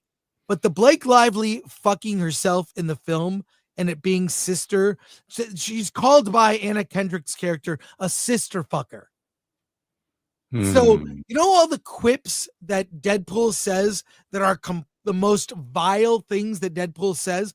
Imagine every character in the movie talking like Deadpool, but it's the most over the top. Even the children. There's a joke where one of the kids in the movie just says, fuck, fuck, fuck, fuck, fuck, fuck. And the adults basically are like, what can you do? The kid says, fuck. Yeah, that's so funny. It's not funny. And after a while, it's tiresome. I'm surprised I finished the movie. So this is a stay away from this movie review. Stay away from it. Wow. The audience rating on IMDb here is 2.1. Make of that what you will. And Metacritic is 57%. I could not dislike this movie more. And I think Blake Lively, her wardrobe in the film is outrageous. I'm pretty sure Blake Lively, based on what we know about the Justin Baldoni situation, she probably designed her own wardrobe. She's wearing a hat the size of an umbrella. It's kind of crazy in this. Like, the wardrobe is so over the top. I'm certain Blake Lively had something to do with it. So stay away from Another Simple Favor. Do not see it. It's probably the worst film of the year. Okay, Chris, I beg to differ with you. Rotten Tomatoes has it at 68% certified fresh. Look at the audience score, 40%. The audience agrees with me. So there you go. Yeah. And look, they played at South by Southwest. Festivals tend to give it a positive bump, because I think a lot of people who go there have access to the actors, which is why I think it's scoring so high. But boy, did I dodge a bullet yesterday, because I heard you were watching it, so I figure maybe I should watch it so we can have a counter. But then I realized, no, I got to review Rosario. So I picked wisely. So do not see this movie. Let's go to comments here. Yeah. Oh God, there's a lot of them. Yeah, because you're really selling this movie. Danielson for $4.99. Have you seen the weapons trailer? Can you react to it? Looks amazing. Can't wait. Have a great day, guys. God bless. Atomic Glory, if you would look up the weapons trailer, do a thing. We'll do it at the end of the show. Yeah. I So, know Rob. Daniel said San, was we'll do it great. at the end of the show. The show will end in the next half hour ish. So, yeah, let's more comments here. There's a Okay, lot. here we go. Jose Serengo. Blake plays Blake. Ryan plays Reynolds. Reynolds plays. What's new? Yep. Let's see. Daniel for 5. Chris keeps saying insufferable, but that's a very subjective term. Perhaps he can use an objective scale, like the number of Zeglers this is. This is 10 Zeglers. All right, American Remnant. Don't bury the lead guys. Are there boobs? No. Ah. Suggested. All right. Let's see. So there's a bear recommendation for another simple favor. That's from Rudy for 2. No, it's not a recommend. It's an anti-recommend. It's certified fresh. Akinika, member for 33 months. Great review as always. Well, thank you. Thomas Anderson for 19.99. Thank you. There are claims that Blake Lively got handsy with a co-star. Have you heard anything? I'm not taking the word of chatter trying to trust me, bro, because they hate her. These are very serious accusations, need to be backed up. Well, thank you, Thomas Anderson. That's very, very generous. I'll just say I have not heard that, but everything I know about Blake Lively, she sounds awful to work with. And Ryan Reynolds, the more that comes out, it's kind of sad. It's kind of sad. They don't treat people very well. Mm-hmm. Jean-Hu, so if I understand properly, Chris is not recommending this movie. If you hate yourself, watch this movie. Yeah, there you go. Put that on the poster. If you hate yourself, watch this movie. Chris from Film Thread. Thanks, Geek Truth 64. I will not eat the bugs. Incest, self-cest. Kenneth Anger was right about Hollywood being Babylon. Yep. Nerd Far Away. Another simple favor for an insufferable twat. LOL. That's right. All right, let's get the Rust poster up. All right. We'll talk about Thunderbolts at the end. We will react to the weapons trailer. All right, Alan. The film Rust, starring Alec Baldwin, is out. It is a Western. Of course, the movie was, it's controversy is attached to this because, of course, there was the accident on the set where the cinematographer for the movie was shot. But the movie is now out in theaters for everyone to see. I don't know. I would feel a little strange, kind of like when I remember seeing The Crow and feeling, knowing that Brandon Lee passed away because of an accident on the set. Seeing that movie added a whole new weight to it. This movie, of course, is going to have that same kind of controversy surrounding it. Seeing The Dark Knight, knowing that Heath Ledger passed away because of issues with misprescribing drugs, whatnot. Heath Ledger passed. That added more weight to this. I don't know. Her passing away. I know they settled, so the family has been compensated. Of course, nothing can compensate the death of a loved one. But the movie is here. I hear it's a standard Western. Alan, I don't want to say you took a bullet going to see this movie and reviewing it, but I just said that. Yes. There you go. The joke. You got the joke out. All right. Alan, tell us about Rust. Okay. The story of Rust is about a 14-year-old boy named Jacob and his, I would say probably 8 or 9-year-old brother. They live in their family home because they live alone in their family home because their parents are no longer with us. Jacob has to figure out how to survive as a young boy living out on a farm in the West. He needs money to buy supplies, so he sells one of his horses. He sells all his pigs, gets a little bit, and while he's at the store selling these things, a bully comes along, bullies his brother. Jacob grabs a heavy piece of wood. I'm going to call it a bat, but there was no baseball back then. And he just kind of wails away on the kid. The father tries to basically kill Jacob. The store owner likes him, likes Jacob, splits him apart, and just says, "Get out of here."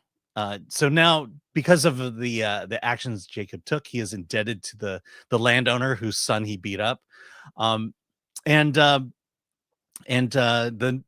he needs to work for him, and he's going to come the next day and collect him. The next day comes, there's a coyote a wolf out on the prairie. Wolf's going to destroy the farm. So he takes his gun, and in an ironic twist, while hunting this wolf, he accidentally kills the landowner who is coming to pick him up by accident. The people, I know it's weird. The authorities come in, the sheriff comes in, arrests Jacob. Jacob is convicted and tried and convicted of murder, and he is to be hanged in 3 days. The night before he is to be hanged, he is rescued by an old man. Guess who plays that old man? It would be the main character Rust, and it's played by Alec Baldwin. He takes the kid and he's going to send him. They're going to travel to New Mexico. So that he can ultimately go to Mexico and escape the law once and for all. Because he broke him out of jail, and because Russ killed a bunch of sheriffs, deputies, now they're both on the run. They are being chased by a U.S. Marshal and his crew, and there's $1,000 bounty out on them. And so now they are being hunted by bounty hunters as well. And then that's kind of where the movie becomes your typical Western. And I'll say this: let's just say the movie's cursed. Well, let me ask: is it like you always had in your head someone actually died during this movie? Does that taint the movie? Not only did someone actually die in this movie, but the person who was responsible for it is in over half the movie. This is not a bit role for Alec Baldwin. He is a producer on the film. He is also a co-writer on the film. Which explains why this movie got released anyways, because I'm pretty sure Alec Baldwin wanted the movie released and was going to do whatever he wanted, whatever he had to do to get it out there. And like I said, the movie is cursed because otherwise, if you just take the movie as it is, what's thrown up on the screen, it's not a bad Western. It's got the right thrills. It's got all the elements there. It tells a thrilling story. There's, oh my God, the gunfights. There's a lot of gunfights in this, ironically. And Baldwin is not bad. There's a large cast here of good actors who do their roles admirably. And so, this falls in line with a lot of the Westerns you see out there. Westerns are popular. My Chinese dad, every time I go to his house, all he does, all that's on the screen is either football or Westerns. That's how much he's into Westerns. And, and this certainly has all the elements to it that it checks all the boxes for a Western. And quite frankly, it's not that bad. It's not great. I've seen Silverado way too many times. It's nowhere near that, but it's a good mid-budget Western. Alec Baldwin is in a lot of the movie. So do you recommend it? Yeah, I do. But the caveat is you just, it's unavoidable. The controversy of this movie is unavoidable from start to finish. And of course they have the little title plaque at the end. I want to ask, in the movie, do they acknowledge what happened, and do they say that a portion of the profits of the film will go to the family? Like, what does it say? No, it says for Helena, and that's it. Something else, yeah. Literally, there's something else that was inconsequential. Just about the who she was. It was a paragraph about her to honor her, and that was it. Okay, but nothing like to go to a website for gun Yeah. safety. We've I'll- seen a lot of. I'll be honest, more- I'll be honest, I didn't stay to the end to see if there was an end credit scene about that.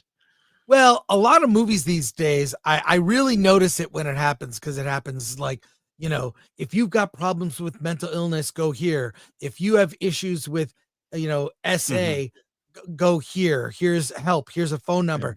More and more movies are including a public service announcement. This might have been an opportunity, Yeah. to learn about gun safety. Yeah, I mean, just you're a right. thought. I think if it had acknowledged the situation and the tragedy, the tragic nature of that situation, that would have done, it would have helped the film. It doesn't do that.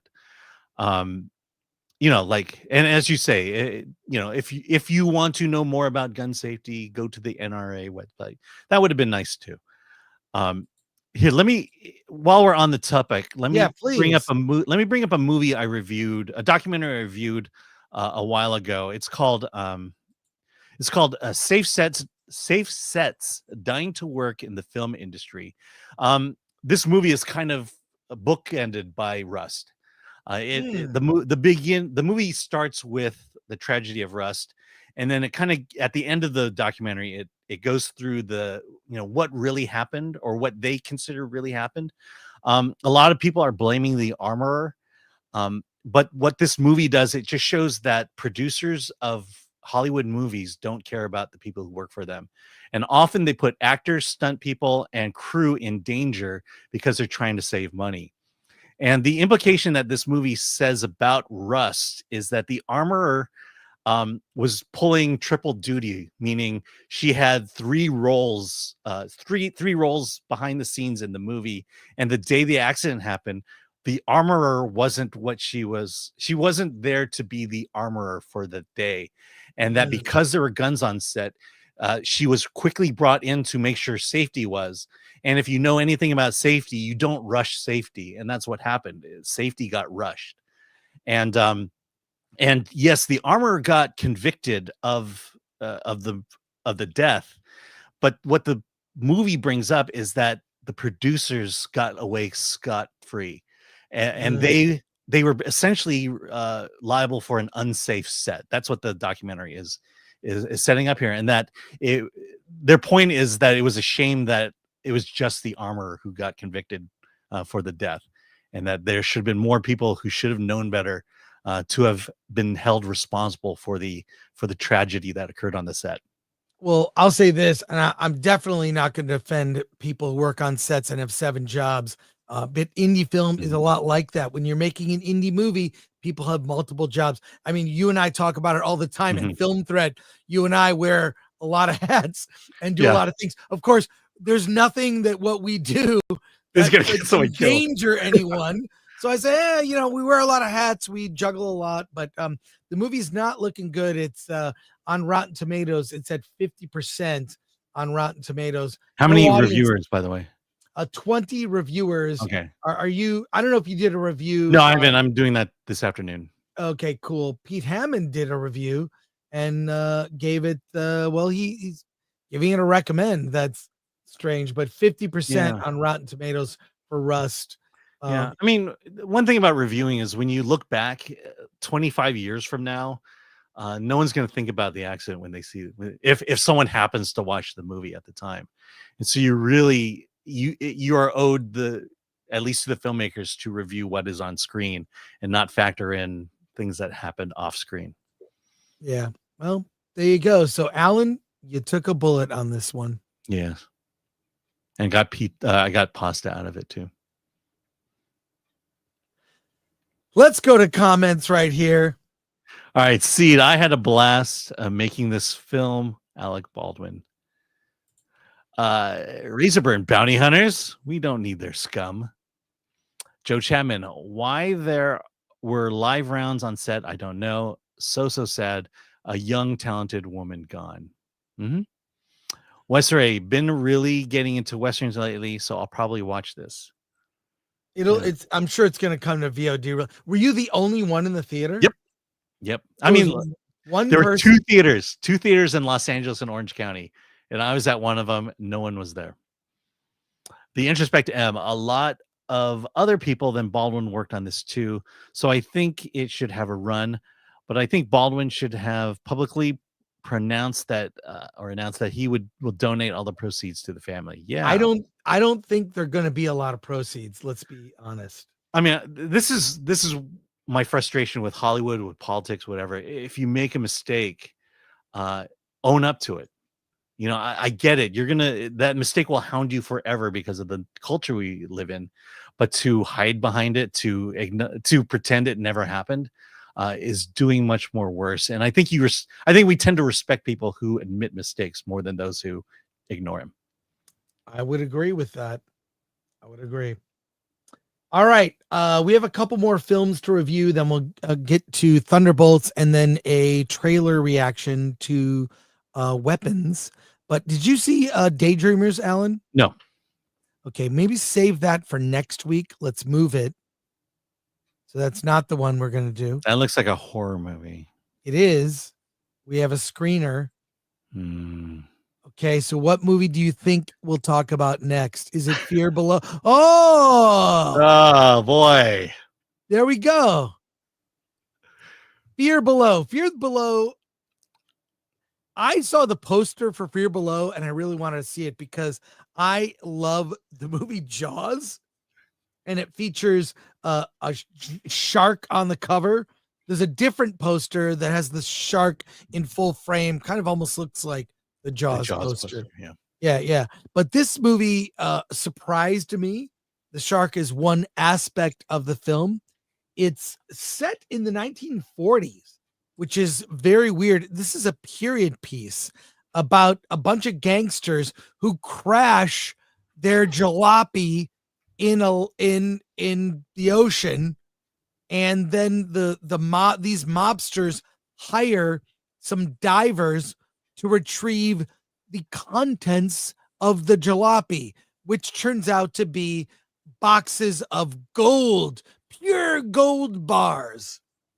The young woman, Clara Bennett, played by Hermione Corfield, and her partner in the Jimmy, played by Jacob Jr. Nangle, are tasked with retrieving the gold and going out as divers. It starts with other people hired to go out on a boat, and what happens is some of the cheapest looking shark effects. It's really well cut, but if you look at it longer than a few seconds, you can notice that the gore and horror effects of the Jaws was like a creature effect, not digital, maybe enhanced digital, but people get chopped away and eaten.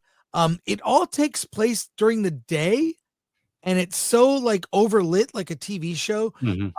I thought that you should be afraid, and it's just comes off as cheap.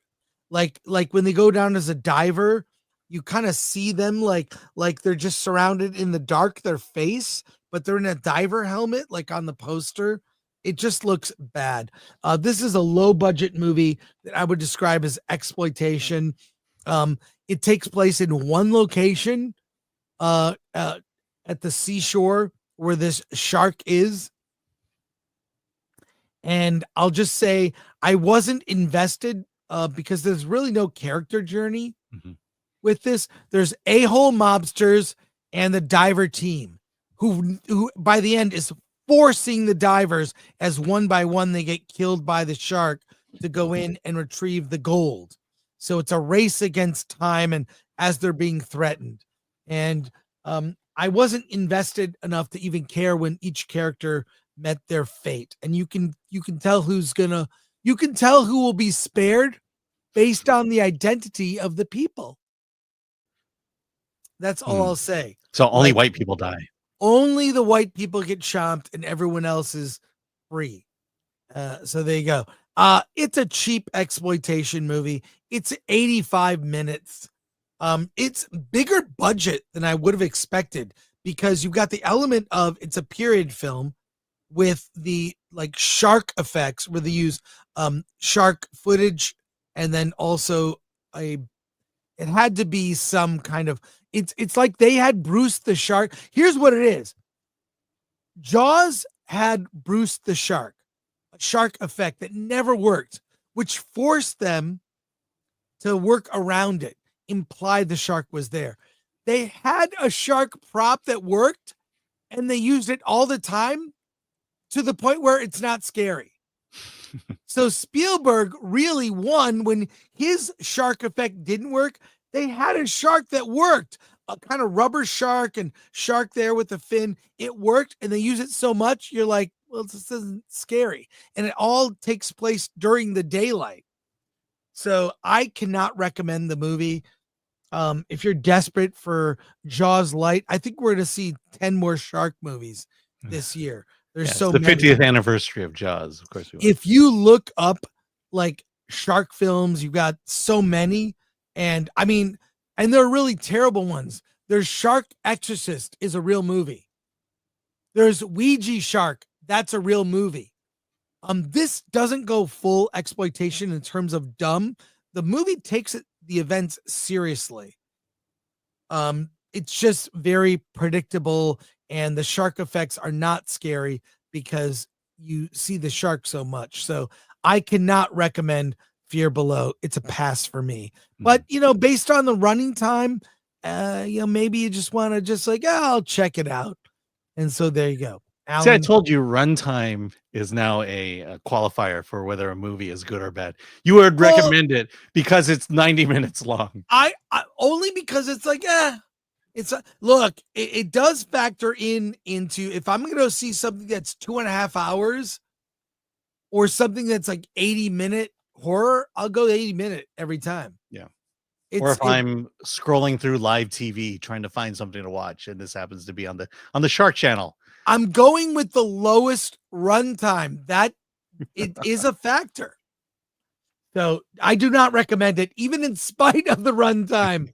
So there you go. Now I have to ask you, you mentioned it's not dark. I mean, Jaws wasn't in the dark. Are you just saying it's there were scenes in Jaws in twilight, but the at most night but made most it of the scary. movie, the heart of the movie is in pure daylight. But you don't see the shark. Right. You see the barrels or other stuff. It's the shark isn't even revealed until when Brody Quinn. like is throwing out the chum. Yeah. There's maybe one shot, but it's all implied or it's there. The music is on screen in Jaws more than the shark. and this movie would have benefited from holding back. They had Bruce the Shark that worked, but it didn't help them. Yeah, it's funny you mentioned that because John Williams in his documentary talked about the music and how the music was the villain in Jaws. Yes. And it was all specifically written that way. Yep. So there you go. All right, let's go to comments here. Yes. Here we go. Ryan Landis, just your classic underwater gangster film with sharks. Yeah, it's weird. I was like, because I only saw the poster with the shark on it. There's a different poster with the shark, only the shark. So when I watch it, I'm like, well, I thought I put on the wrong movie. It starts with this whole gangster, they steal these cases. You don't know what's in it till the middle of the movie. It's gold. Jimmy Francis, oh no, another CGI shark. Well, they were reserved on the CGI more than Ouija Shark or Shark Exorcist. Yeah, Razorburn, meh. Rather watch The Meg. At least Jason Statham is in it. Meg That's like saying, I'd rather just watch Jaws. Well, The Meg is dumb. Yeah. American Remnant. Are we so old now that people are naming their kids after Harry Potter characters? The lead actress, her real name is Hermione. So there you go. We have one more film to talk about. Alan, what? I'm so out of gas on this movie. There you go. So let's talk Thunderbolts thoughts. I've seen the movie now for a second time. I think it's out there right now. Thunderbolts is sort of the asterisk. They're the new Avengers. On second viewing, I did not dislike it as much on the second viewing. I feel that the things that bothered me were kind of melted into the background. The things I like, I genuinely like all these characters, or at least 3 of them, maybe 4, 3 of them, a lot. So I don't know, Alan, do you have any new thoughts on Avengers now that you've had time to ruminate on it? Yeah, well, I'm kind of ruminating on all the criticisms I'm getting for this movie, and it's, I'll, I don't dismiss criticism so easily, and I'll think about it. And the biggest criticism is the fact that, I wanted. They're criticizing the fact that I wanted a movie that had superhero punches and fights at the end, but instead we got a therapy session. And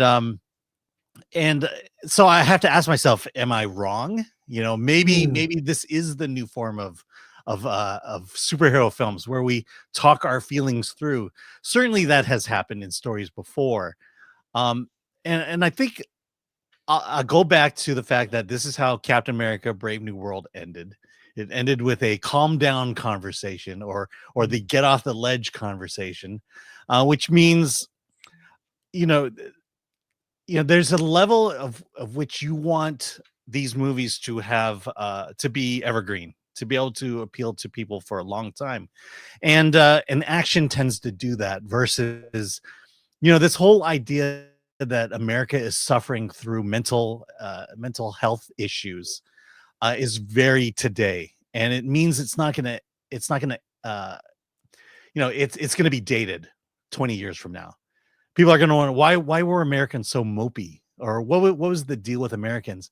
And again, I mentioned it before, but this is not exactly the way you deal with mental health, because you're not dealing with it. You're just acknowledging it and saying, "Hey, let's have a hug." I'm your friend. Oh, I'm your friend too. And that's kind of the solution of how you deal with depression.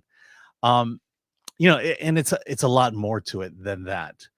And it just gives that simplistic answer. And so this is where the movie just becomes this giant virtue signal. We recognize America is going through a mental health crisis, and here is our part in that. I hear you, and here's a hug. And it confounds me that we are at this point where that is the movie ending people would want, rather than a traditional, hey, let's just fight this one out. Well, I mean, the movie, I'm sorry, there are going to be spoilers in this for sure. I mean, our caption is a spoiler effectively, but Yelena admits that this, and I feel like a certain percentage of the Marvel audience will be able to really relate to the fact that Yelena drinks too much, scrolls on her phone all day, has regrets about her life, and has no one to come home to. Who does that describe? And I hate to say this, a lot of young women today who are struggling also with their own mental health. It's talked about. Rates of mental health have gone up. As soon as cell phones, this became a thing. In 2012, when Apple iPhones became affordable, cheap, that's when rates of teen girl mental health went way up. The rates of depression went way up. You can look this up. Jonathan Haidt talks about this. As soon as Apple iPhones became affordable, that's when that happened. Young girls were perpetually online, and that did not help them. It contributes to a lot of mental health issues, from depression, anxiety, among others. I won't go into it so much, but the fact that she admits that, I do think, and that's why maybe I didn't respond to the film as much as others have. Thankfully, and I feel very lucky, I have my any bouts I've had with depression have been short-lived. I'm fortunate. I've got a good life. I feel very lucky. I'm filled with gratitude. That keeps me from going to a dark place, but that doesn't describe everyone. So I get that people are responding to this movie differently than but- I am, but the movie ends with a group hug. It Yeah. is the solve to this film is a group hug with Bob. Yeah, but my issue maybe is that better Yeah. than a dance off? Probably, Yeah. but it's not it's not dissimilar. Yeah, but I mean, this is our episode on mental health. The thing is mental health today is being treated like a personality trait or a badge of honor. Oh, you have depression? I have depression. Oh yeah, I have depression too. As opposed to something that can be overcome. Well, why do you have depression? You know, what has brought you to this point? Look, I know people who have been there. Very close people who have had to battle through depression, and it's not easy. It's it hurts. There's a lot of stress and anguish that comes with facing your depression on head on. But it seems like the message today is everyone has depression. Just consider it your badge of honor, your superpower, and let's move on. And that's a dangerous thing when you don't deal with what causes that depression. You become basically an average American now. Very weak and not able to be a fully formed functioning human being. So that's go ahead. And I'll end on this before we go to comments. But look, I've had my struggles in the past. Not gonna lie, I was in therapy when my divorce became final. I learned a lot. I'll say this: there is no quick fix. A movie is not going to fix it. Some piece of advice and a quote on an Instagram post isn't going to fix it. A pill is not going to fix it. But I'll say regular exercise, a good diet, avoiding things like alcohol and sugar can help a lot. And I'll say this, I got to give credit to my mom. She gave me a book years ago that's out of print. Okay. It's called 30 Days to a Better Life. It does have a kind of a religious overtone to it, but the book is a very simple. Each chapter of the book is like 2-3 pages. It tells an anecdotal story that's very simple that might inspire you so you appreciate your own life. And it gives you a small task at the end of the book or at the end of the each chapter has like a worksheet, an activity, like make a list of 10 things you like about yourself. Things like that are very simple. Whenever I feel down, I start to read that book. I've never finished the book. By the middle of reading this book, so each day I read one chapter in the morning. I've never finished it because I feel so good. By the time I get halfway through, I'm like, this is great. The book is out of print. You cannot find it. Don't look on Amazon. 30 Days to a Better Life. However, I scanned the book and I made a PDF and I've sent a copy of this book via PDF to any friend that is struggling. I've had people on the brink of ending their lives. I sent this book to, and I'm happy to say it's helped a lot of people. If you are struggling, go to filmthreat.com, click on contact, mention 30 Days to a Better Life. I'll send you the book. I only want to send it to you because you can't find it. It's out of print, but it's work. Every day, get up first thing in the morning, read a chapter, do the assignment. Sometimes the assignment takes 2 minutes. So that was easy. I kept a journal.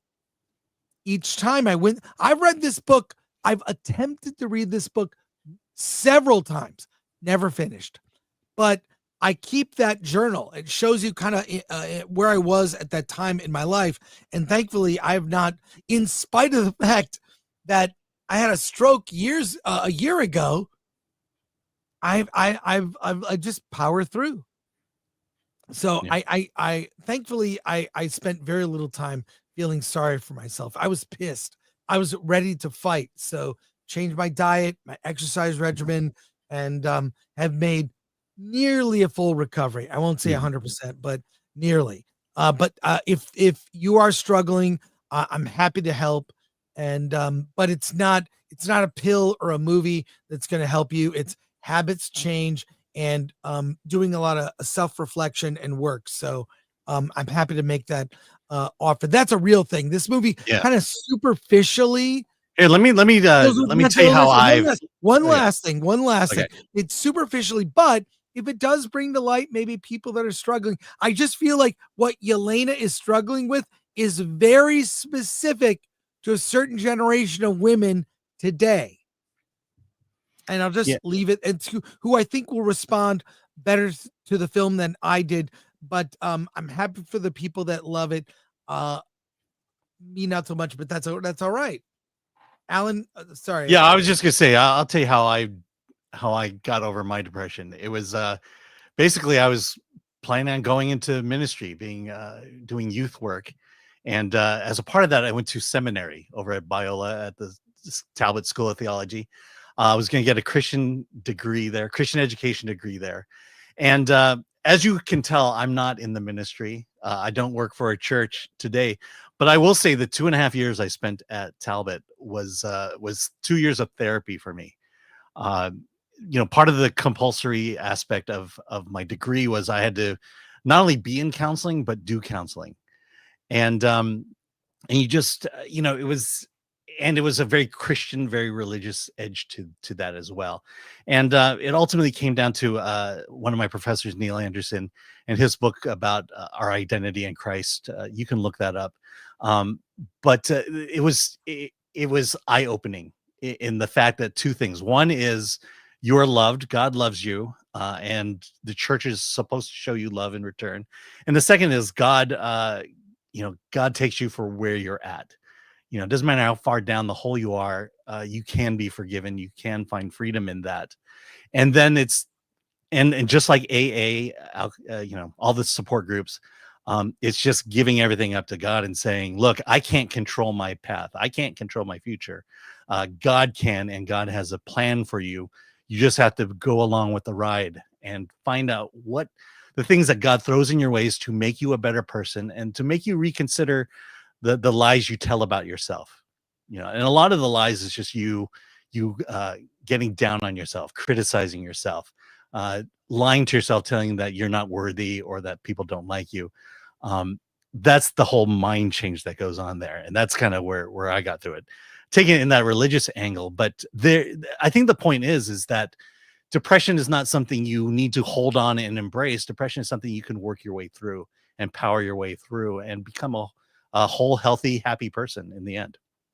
Well, what's funny is the only time I think people don't like me is when I read the comments on our videos or when I'm on Drinker's show and I read the chat. I can see people don't. And what's funny is the movie this is during the credits, they show what people are like. They show all the press they're getting. It's not all good. It's like they show the comments that the negative comments about the new Avengers, they're not positive.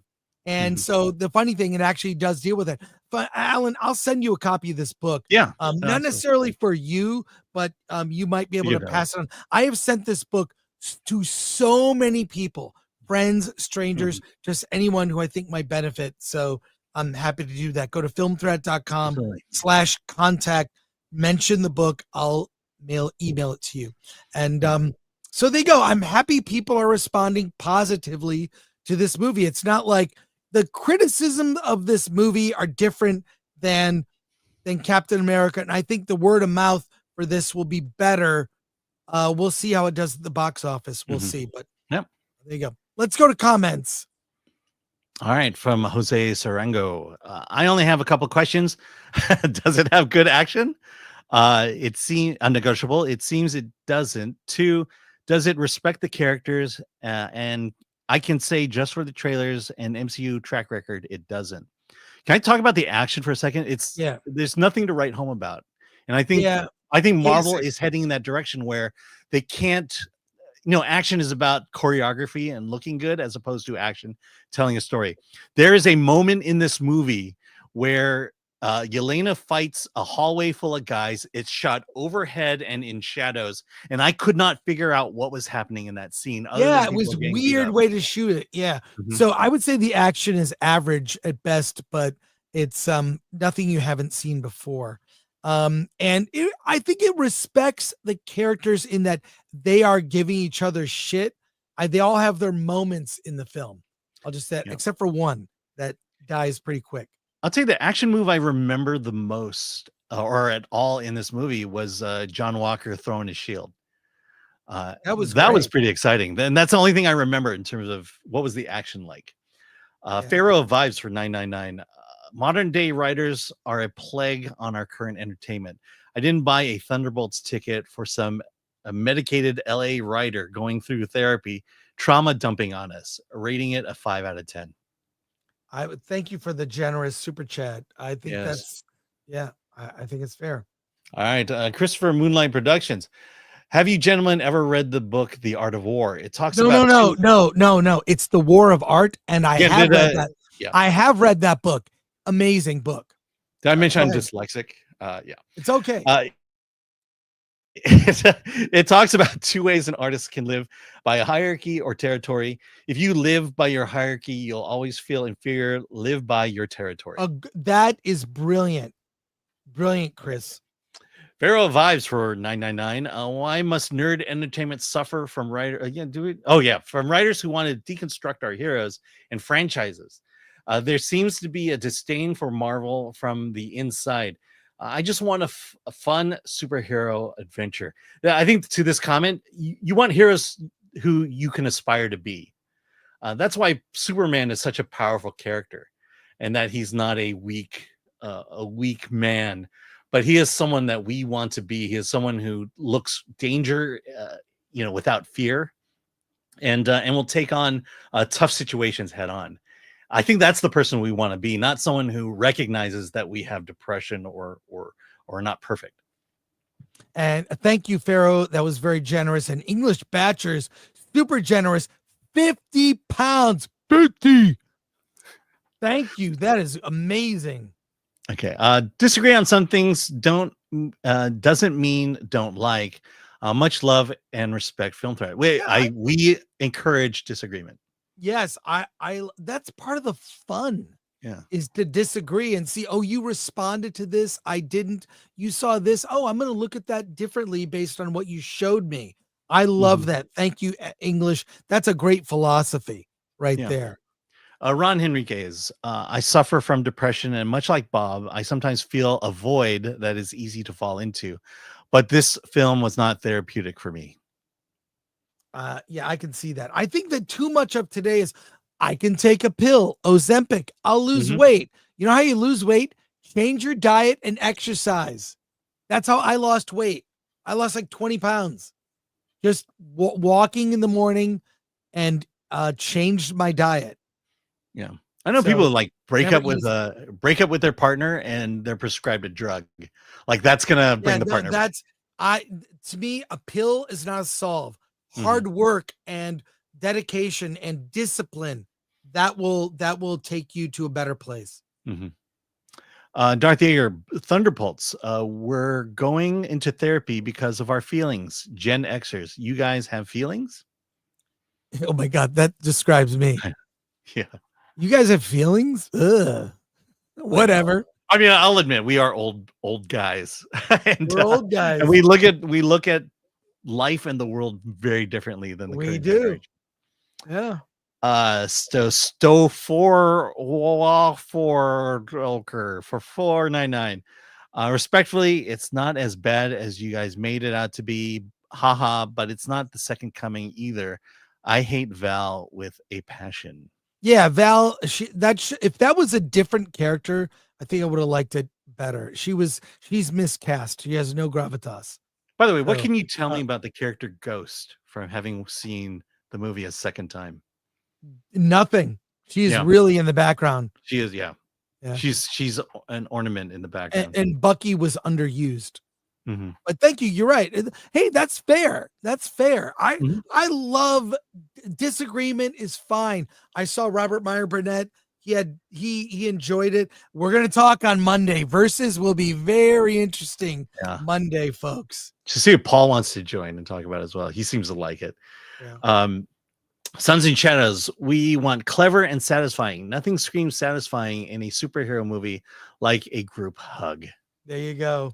Thumbs up, 1981. You mean, Alan, you wanted a superhero movie? Yeah. From Marvel? That's crazy. Well, weird. Ron Mistars. Families continue. Taskmaster died faster than Count Dooku in Return of the Sith. That's Revenge of the Sith. And That's right. Revenge of the Sith too. So there you go. All right. Yeah, That's gonna wait. We are watching a trailer.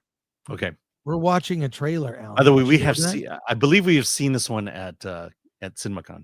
But it just hit public. This is the trailer for the movie Weapons.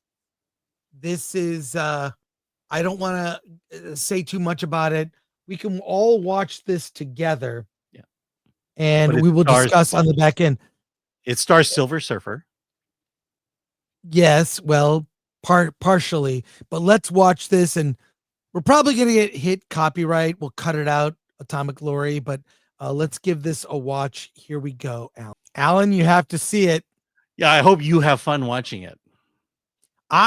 Dude, I'm all in. Yeah, I know you are. I loved Barbarian. I can't wait. So I'm all in. August, we're getting to more serious films. Mhm. So I'm all in. So thank you for that suggestion.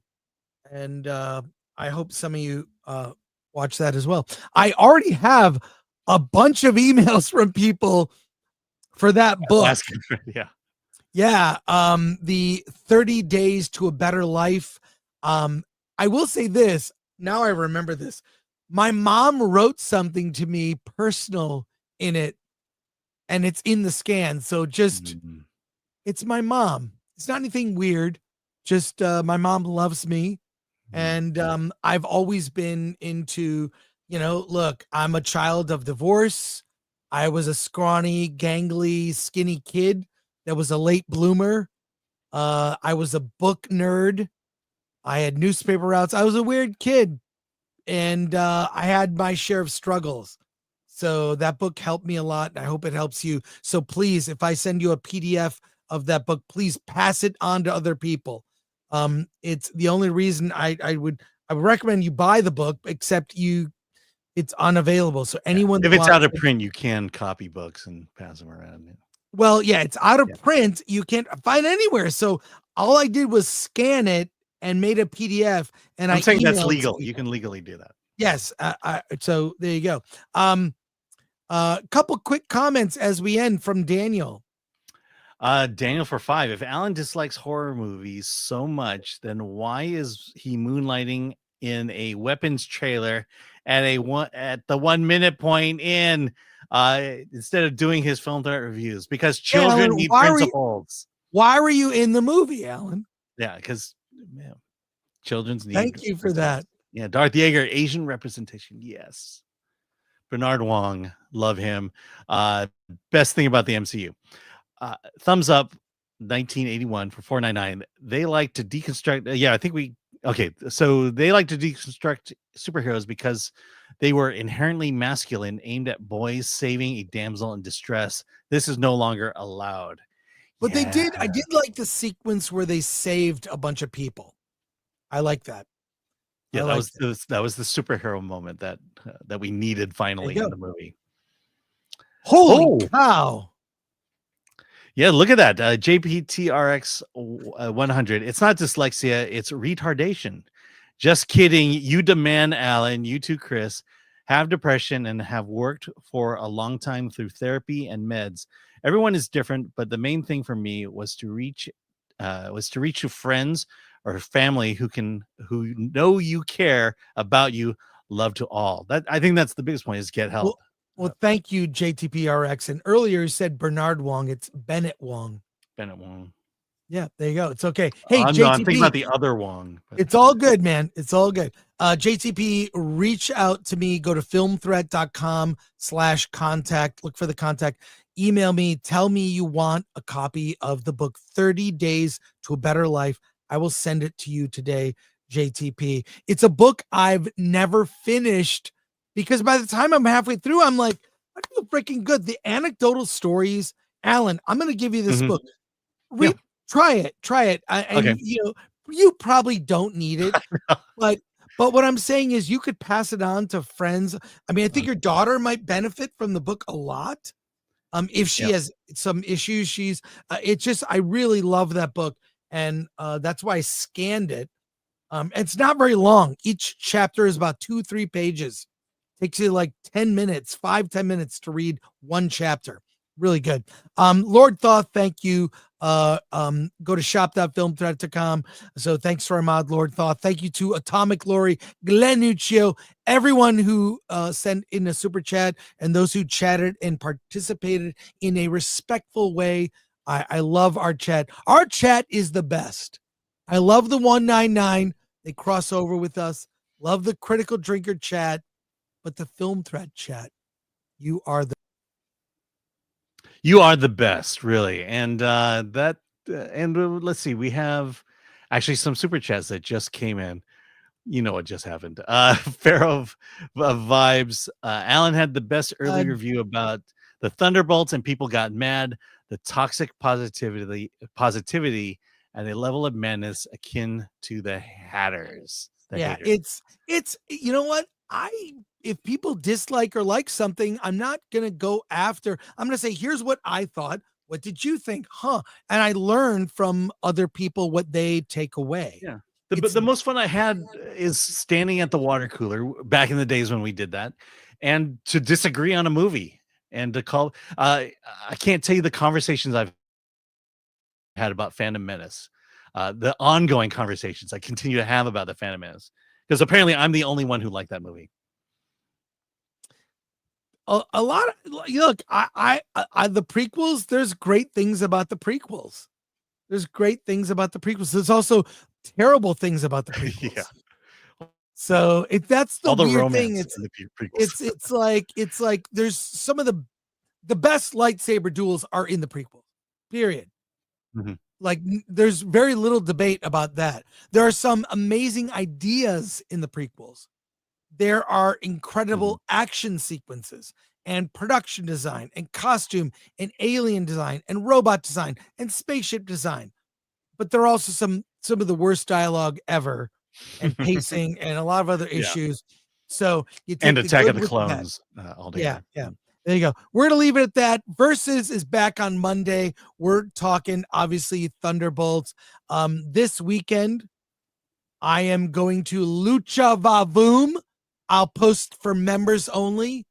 Stuff I can't post publicly. So join us as a member. Exclusive videos coming this weekend. I'll also be going to doing a lot of stuff this weekend. Alan, what are you up to? I'll be at the Los Angeles Asian Pacific Film Festival this weekend. And I will not be there. Yeah. Are you going to the Netflix thing on Sunday? I am. Will you be there? I will be there. What is that again? It's Love, Death, and Robots. I will be there. Yeah. How about we'll meet earlier? Yeah. We'll meet up earlier. I know a couple prime rib. I know a really good bar, Jameson's. They have steak there. Yeah, I'm gonna get the steak. I'm gonna go there and get the steak. Why don't we go? I'll meet you there. Yeah, let's do that. All right. We're going to Jameson's Sunday for steak. Love it. Thank you so much. Appreciate it. I have a lot of emails to respond to. Give me till the end of the day. I'll get it to you. And thank you so much. Take care, everyone. Alan. Let's get out of here.